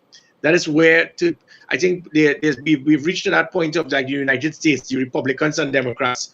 People are not going to take the chance. When it is, if I'm a PNM supporter and I am fed up with the PNM, I'm not going to give up my vote to a third party because it will cause the UNC to get in. And UNC supporters say the same thing. So that 250,000 base supporters on both sides, they held firm. And this is not to knock them. That is their right. But then what you're going to get for the next 5 years is everyone criticizing both parties. But they could criticize, but when they go into that polling booth, they stuck to the status quo of the Balize or the Rising Sun. Well, but okay, so Gary, we've got a voting population, an adult population of 1.1 million people, right? And essentially the number of voters for both sides is a little over 300,000. So let me say it's about 650,000 people who vote in every election cycle. That difference between the 650 and the 1.1, my maths is not my strong point. So let me say the other 300 to 350,000 people who not voted. Why is it that no party has been able to tap into those voters? So I ain't talking about people who we see as sitting in the middle and voting one way this year and another way the next 5 years. That 300,000 to 350,000 voters, why do you think we've not been able to tap into that particular resource base of voters? Well, I think it happens worldwide. When you look at the voting pattern in most countries, it's usually between 55 to 70%. That will always happen. You're going to get 30 to 40% of the population that just they're not interested. They dislike politicians. They dislike politics. They do not see themselves. They do not see anybody worthy for them to support or vote for. So that is what will happen. You're never going to get. We can speak what we want. Over the last 60 odd years, we have never gone, I think, over 65, 67%, I think. So that is not going to change. So you always hear these third parties, we always say that, well, listen, we have to tap into that. It's not going to happen. These individuals are not interested. They're even at our best, at 33-3, we're against the PNM. You still had that 65 odd percent, no more. At our best with 29-12 against the PNM in 2010, it still didn't change. So the voting, you will always have that. Yes. Gary, I just wanted to interrupt, which is this. Yes, we all know the history of what has happened. Now today, we're having a change in the political dynamics of our country. Today, we have a situation where the two competing parties have taken out any other possible political options. So I agree with you, but the practicality now is your floating voter are no longer floating. They have found a home, albeit temporary. The history of the ONR and the AR and the COP is just that. It is history. So in moving forward, where are these people, how are these people going to be benefited or participating in the UNC budget? Because that's the reality. Your small businessman, they're now going to be asking, how am I going to benefit? The expectation of getting US currency come tomorrow morning in the bank, if the UNC wins office, is a reality. I'm sorry, with the greatest of respect, Gary, as you said, you ran. The practical reality is not a rejection on you, it's a rejection of any other political option. And our perennial problem yesterday still remains. And I understand that. And the NER showed that when you try to bring economic medicine to the population, this population will vomit on it. So it's a matter of time in the coming. You are going to have a cash flow problem for healthcare. You're going to have pension to pay. You're going to have increase in salaries to pay.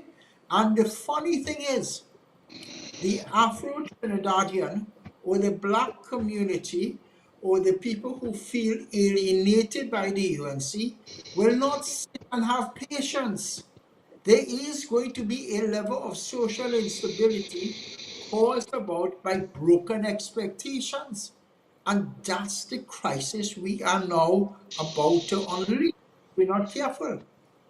And if the PNM cannot reconstruct itself, if it loses the election, then there's no safety valve.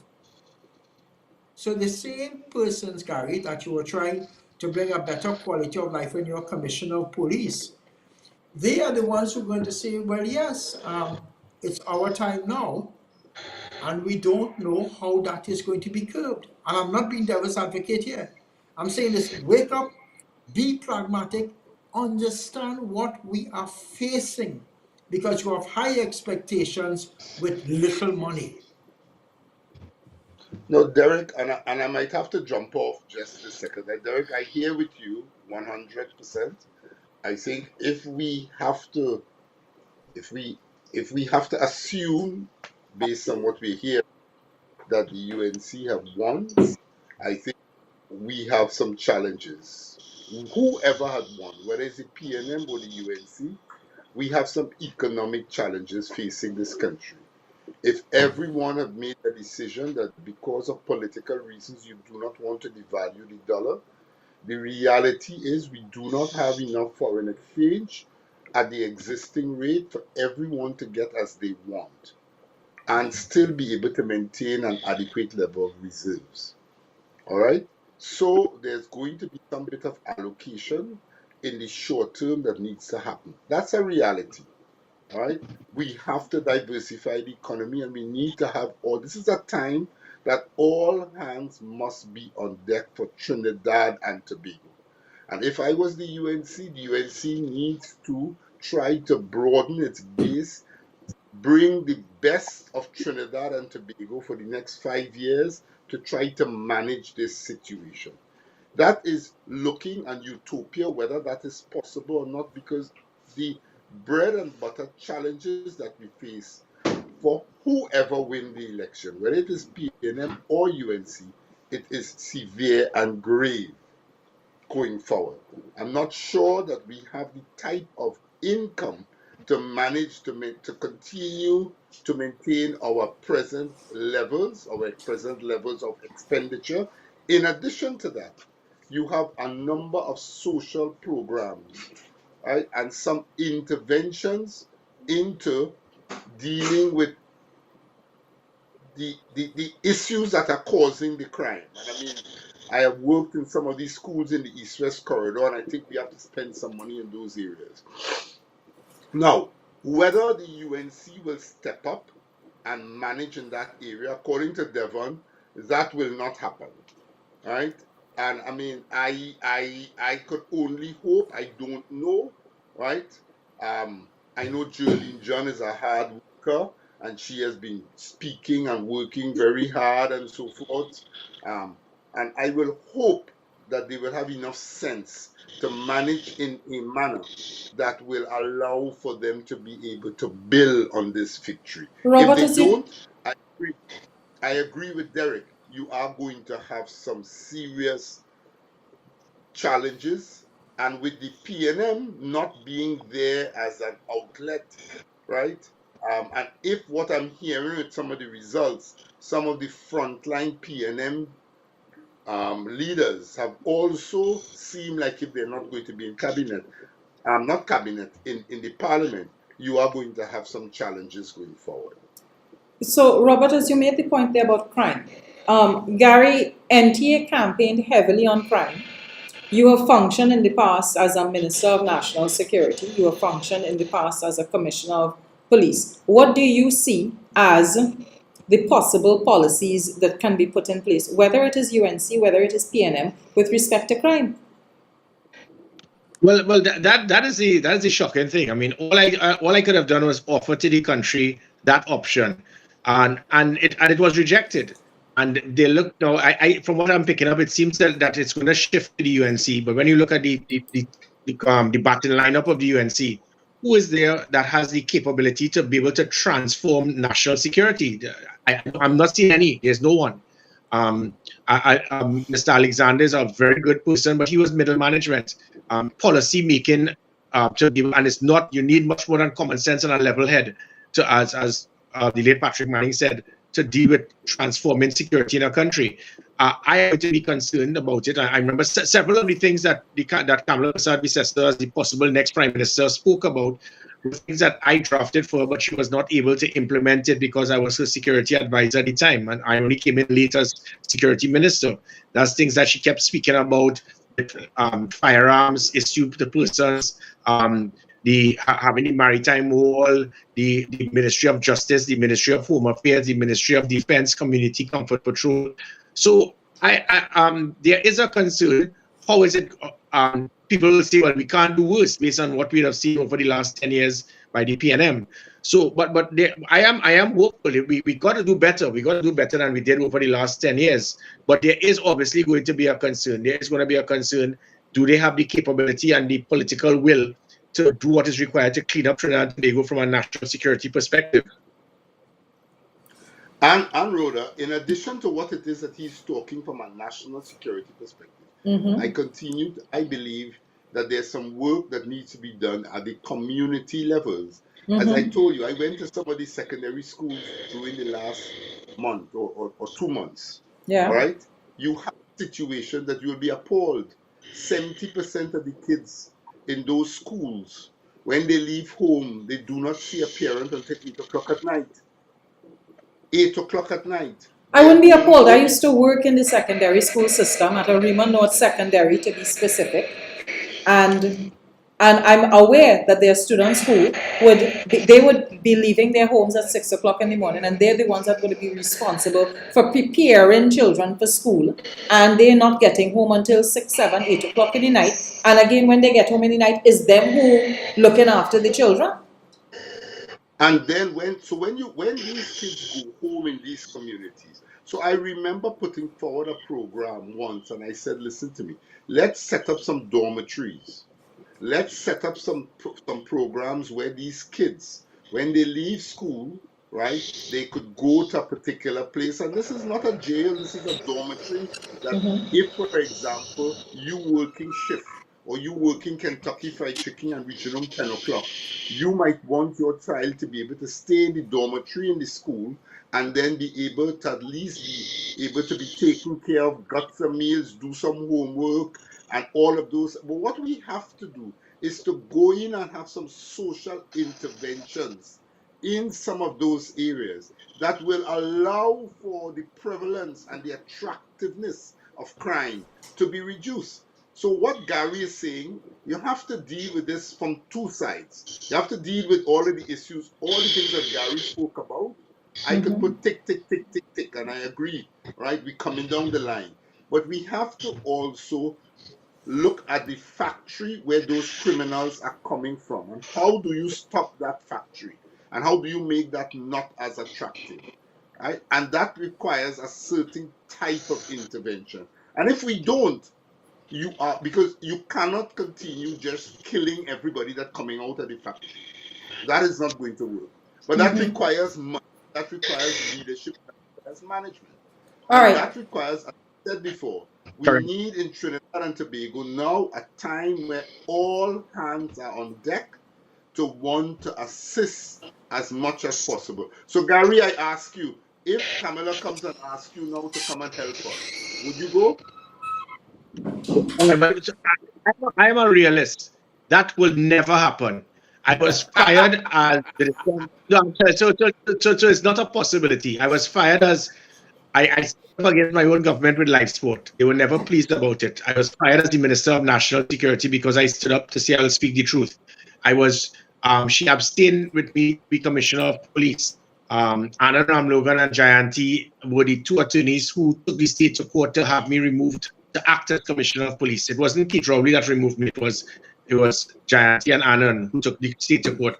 And she made it emphatically clear that she does not want to work with the NTA. So nothing is going to change for that. So there is absolutely no possibility of that happening. Kamala Prasad-Bissessa has made it clear that she wants to have nothing to do with Gary Griffith. And that is her view, that is her right, whatever her reason is for it, so be it. I wish her the best. Guys, but Gary Griffith has no problem supplying himself for service. I just want to add. Would you have a problem with offering yourself up for public service? I think that's what Robert asked. Oh no! Remember, I said it listen. I think the most bitter enemy I had, well, enemy. Let me take that back. Conflict was myself with the previous Prime Minister Keith Rowley, where he was misled by Fitzgerald Hines, given wrong information, and that's what caused the fallout with Dr. Rowley and myself. And even so, when it is that he and I were bitter opponents, I offered to assist the government because I will always be a patriot more than a politician. I think that's probably my problem. So nothing would have changed with that. At any time, if there's any government that would like to get free advice from Gary Griffith, I don't need a job, but I would love to see the country move forward. I will always be willing to assist and guide persons in a certain direction, because the things that Kamala Persad-Bissessar spoke about, she's good. She's being badly advised, telling everybody they must get a gun. That is madness. That's a recipe for disaster. Speaking about stand your ground, speaking about light it up and empty the clip. There are certain things that she's speaking about because people are feeding that to her because it sounds good on her platform. If she gets in government now as a prime minister, she has to be a realist. She cannot be going down with those things that may sound nice to cause people to vote for you. You have to do what is right for the country. So anybody that was going to get free advice from Gary Griffith, I will always put country for party and the politics. So whether it is that happened with Dr. Rowley and he and I were bitter opponents, I offered myself then and it was rejected. I will always be willing to provide some degree of assistance and guidance to any prime minister and any government, because as I said, I'll always be a patriot before a politician. If I may add, Not me. I just want to come back to the elections. The results are coming in fairly slowly. Yep. We need to give it a bit more time before we make definitive statements as who has won or by how much they have won by. Right? Yes, there's a lot of information coming in from the voting areas, from the voting booths, from the returning officers. But we need to wait a bit more for the official results. Because anything can change. Yeah, can I just do a little update on the results that have been fed to me here? So just give me a few seconds, guys, so that I can let the audience see some results.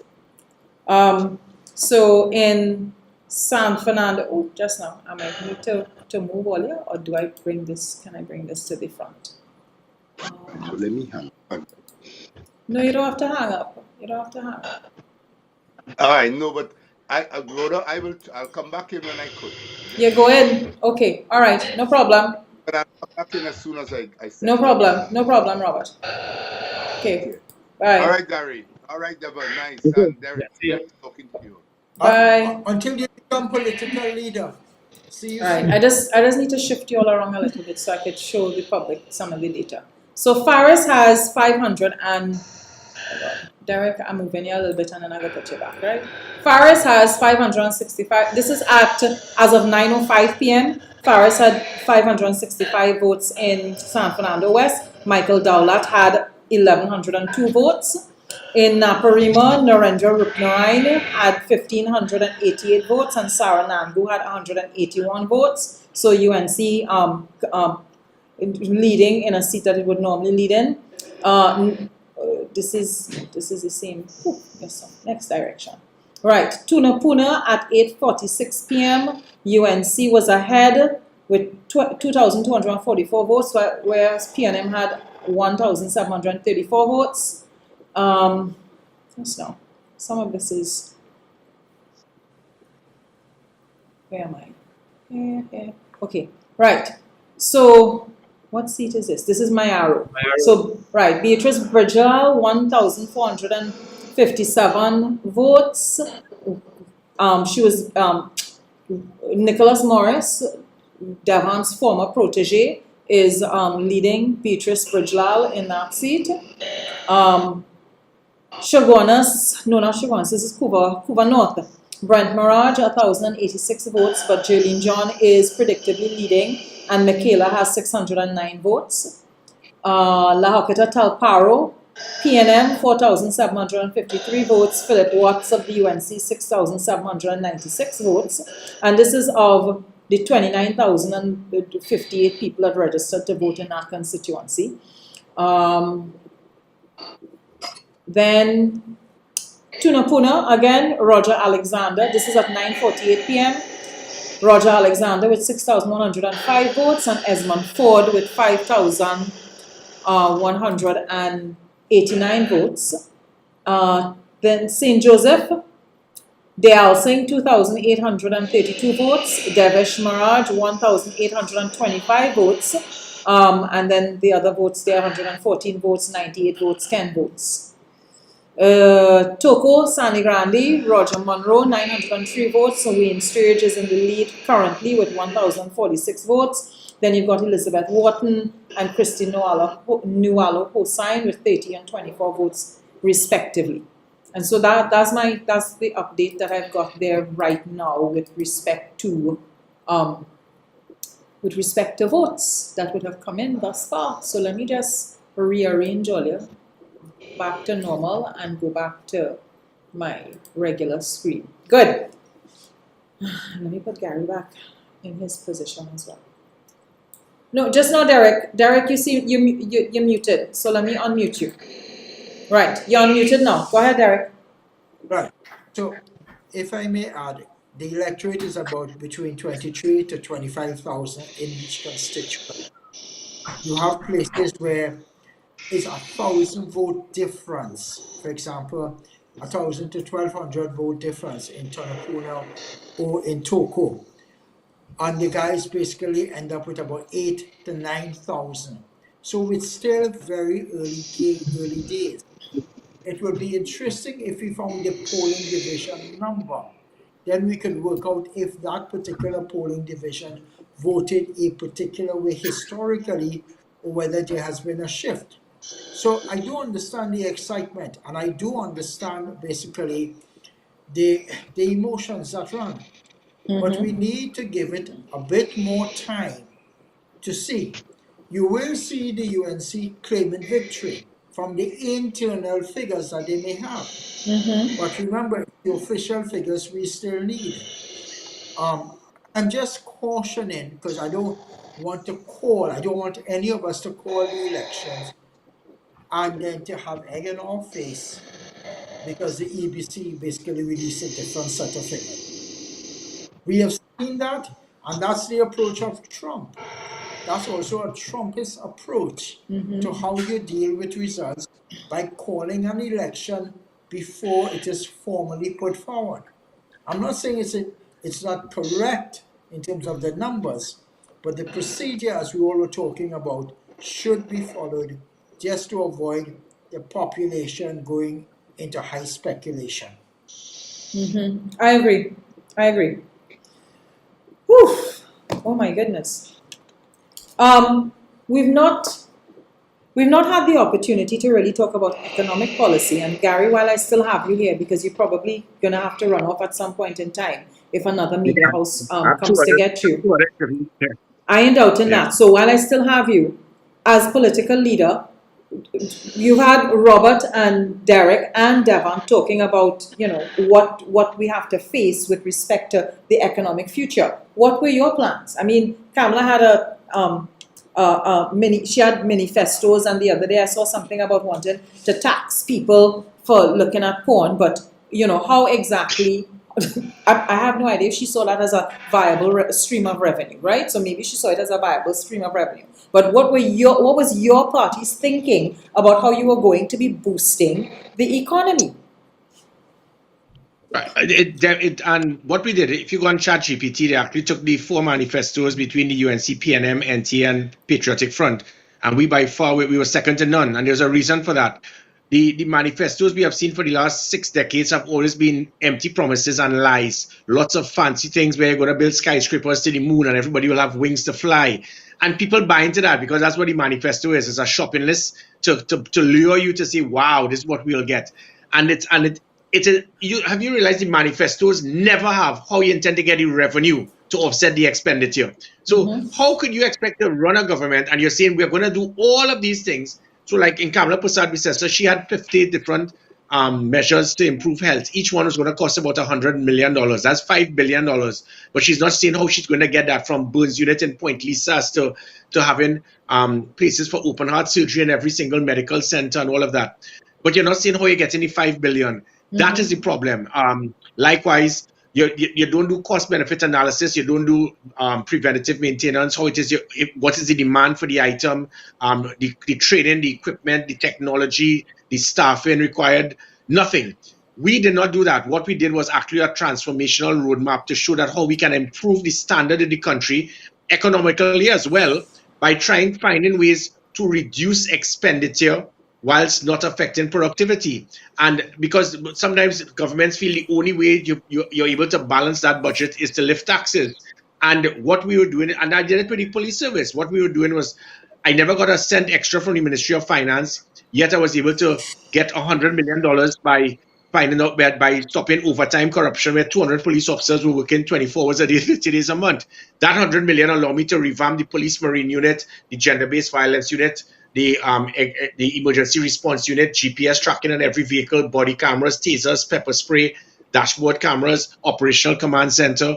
So that budget was a budget bigger than almost any other ministry other than probably health, education, and the Minister of National Security.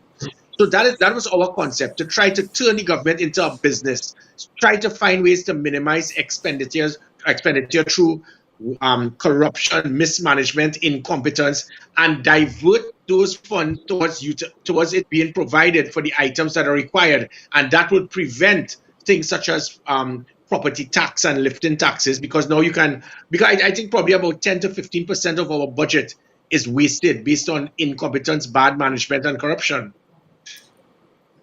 So, is it that you're thinking of not resuming collection of property tax? Yeah, because I'll give you a simple example. We have 120,000 illegal immigrants. When I was Minister of National Security, I was giving them a 3-month moratorium.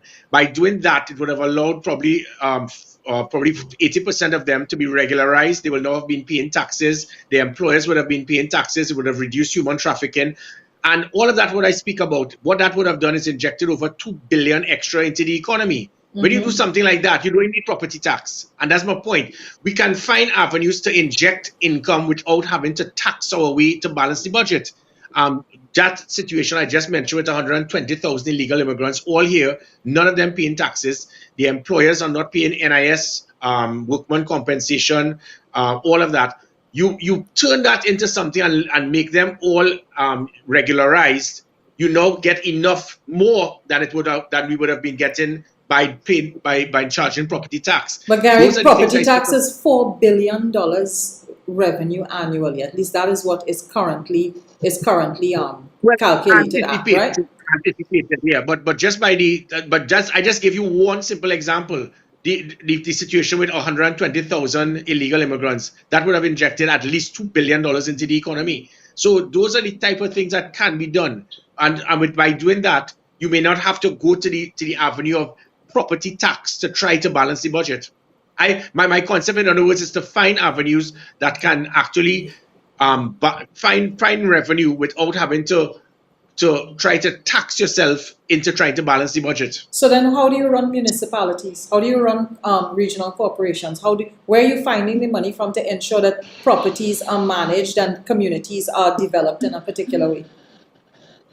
No, but remember, we're not saying that to stop taxes. I know that's also part of manifestos where political parties say we're going to remove all taxes and everything. I'm not speaking about that. We're speaking about the property tax alone.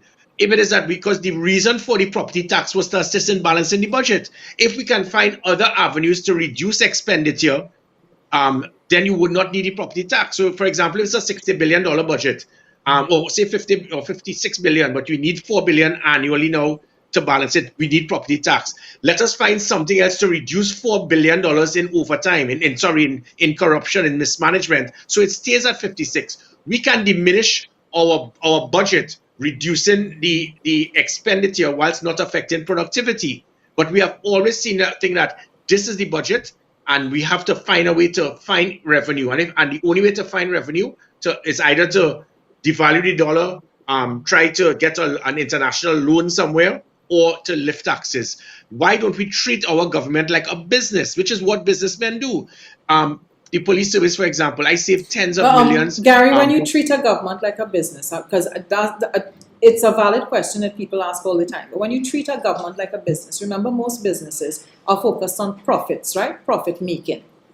What then happens to the people who fall in the cracks, who can't necessarily contribute to the profit making? Brother, if you excuse me, I need to log off at this point in time. Thanks a lot. Okay. Gary. Thanks. Okay, Thanks, then we'll Devant. talk. Take care. No, but Rhoda, no. What I'm speaking about is as a business, not as a politician, where you continue to make empty promises to impress people.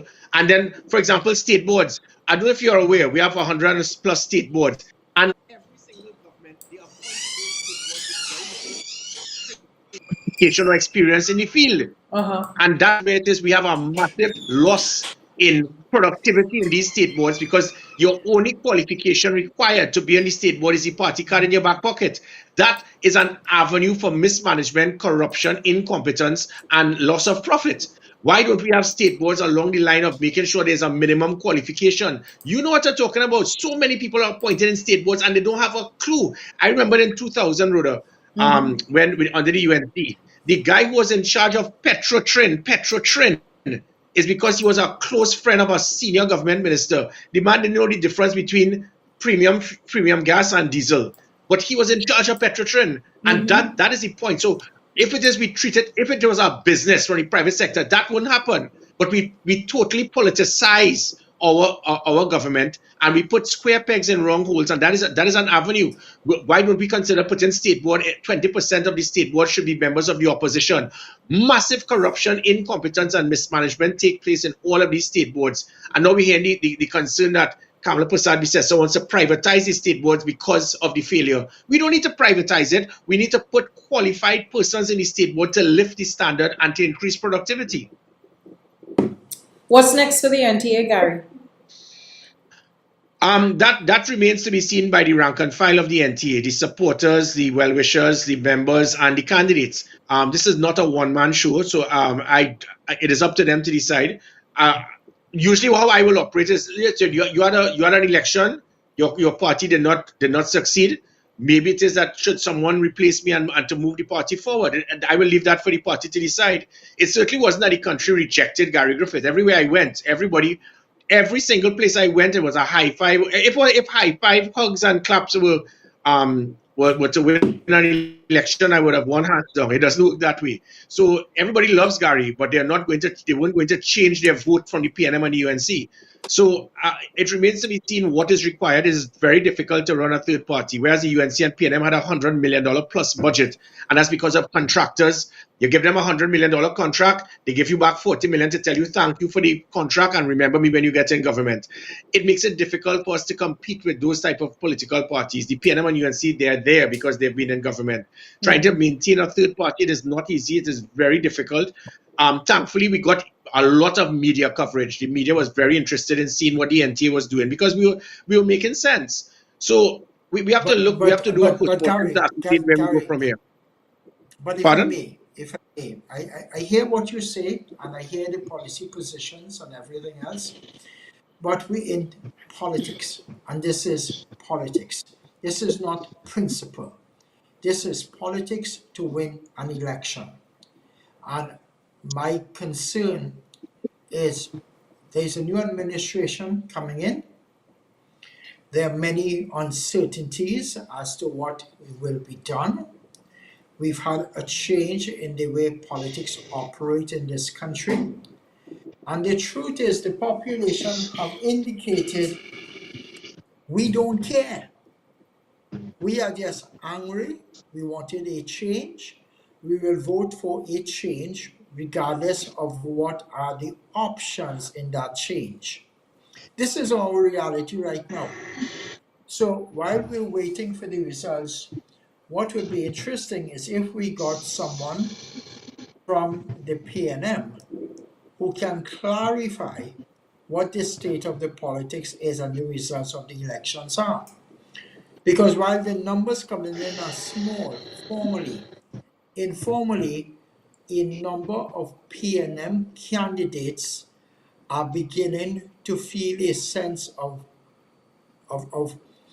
sadness or fear or being jittered or anxiety of understanding what they are about to face tomorrow morning. So you have many people who will have employment issues in the coming weeks and months. And you need to have some economic solutions for this problem. And it would be good if the country calms down for a couple of minutes and understand the reality. New reality, possible new government in a dynamic, changing economic times with a level of social challenges facing the poor people.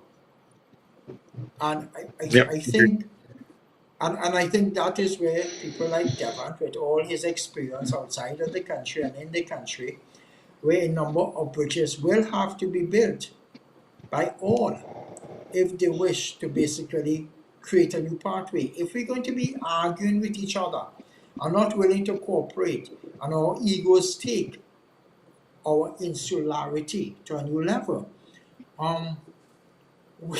we are in serious trouble. And not that this trouble was because of the UNC going in. It was also because of the PNM not clarifying some of the things they will do. So the country has changed. The society has evolved. The electorate has changed. And the reality is, will our politics change to accommodate the economic crisis?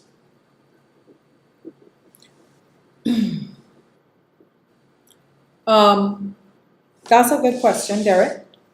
I've been trying to, but let me just say, I've been trying to make contact with Watson Duke and Mickela Panday without any luck. All right, so no luck thus far with respect to Duke and Mickela. How about the PNM? The PNM? Nobody from the PNM wants to give me wants to take a call. And I'm asking questions because I have been busy sending messages back and forth. Nobody is giving me any hard figures that they are aware of. They are instead directing me to campaign managers. So I'm trying to get information from campaign managers, but nobody is responding to me. In Maruga Tableland, I am told the response that I got was, when I asked if there were any updates, I was just told it's close. Just now, somebody is saying that Dr. Rowley on CNC 3 has conceded, right? He says the PNM has lost. And I'm being told here that, let me just add this to the broadcast, Rowley projecting if trends holds, there can be a PNM opposition of 12 seats. So the PNM is currently on TTT conceding.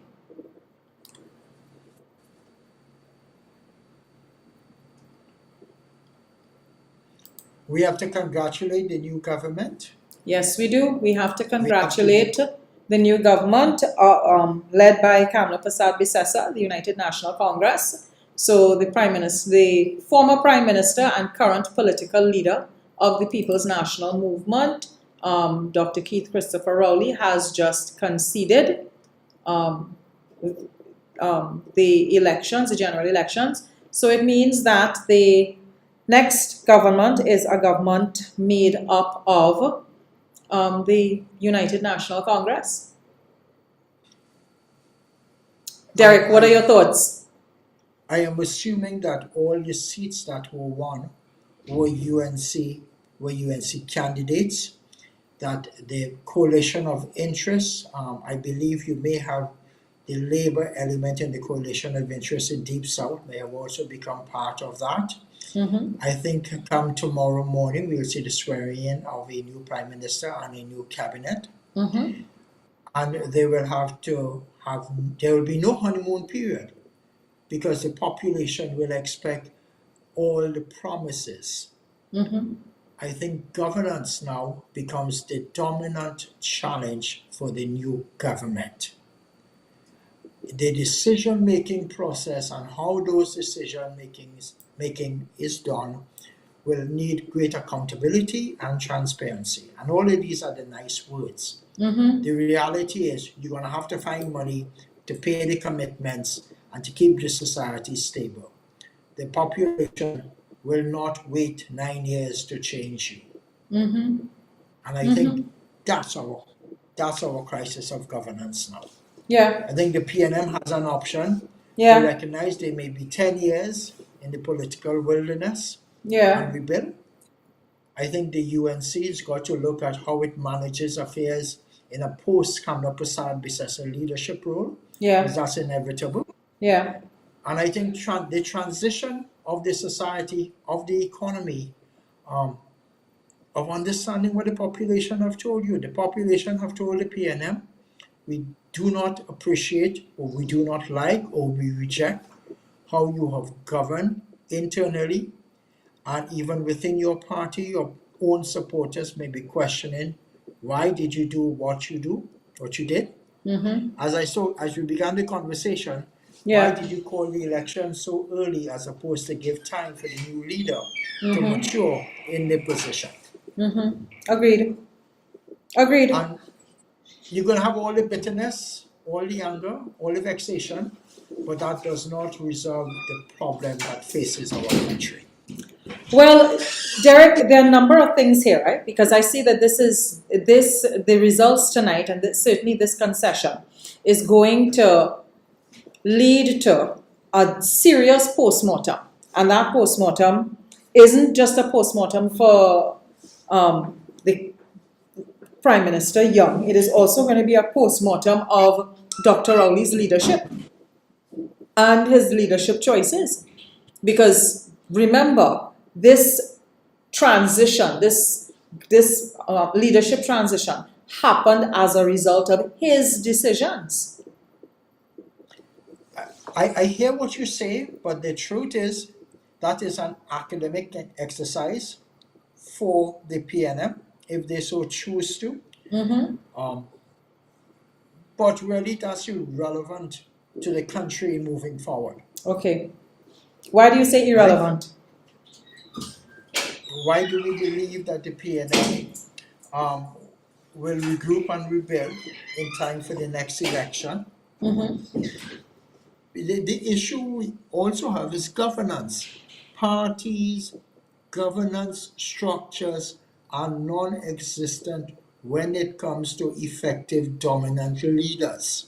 The parties, unlike the United Kingdom, where the Conservative Party could hold its leaders accountable for their actions, we have never seen such a development in Caribbean politics, because the leaders still dominate that decision making.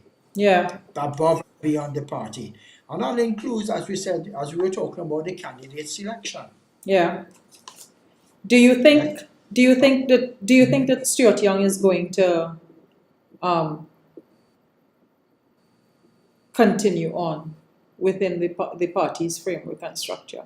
Because I imagine he would be a sitting MP. He's a sitting MP. No, not as political leader. Okay. That's the harshness of politics. You know how you call a second place person in the political game a political loser? And in our society, which is rough, you have to have that internal battle inside the PNM. You don't even need to bring it outside. Remember how the party responded to the late Patrick Manning? I do. I remember the night, 2010. Yeah. And again, snap election, right? Snap election. So what goes around comes around. So the country is observing a cleaning of the political stables. Oh my goodness, sorry about that. It's the hour of the night. Right. Anyhow, do you have, I was told you had something to drink? I do. Well, here's where's my colleague, Mr. Maharaj? Your colleague, no, he left for the evening. He had to run off. I would imagine either the announcement that the UNC had won or the Canadian election results pulled him away, but he had to run off. Well, so it's just the two of us. Well, congratulations to a country with a new government. May we wish them all the best. We wish them all the best. May they have the patience and strength to deal with the demands of a vicious society. Cheers. Cheers, Trinidad and Tobago. And this is where we wrap up the exchange. Thank you so much for joining myself and my co-host, Dereck Ramsamooj, this evening. All the best. It's been my pleasure. Thank you so much.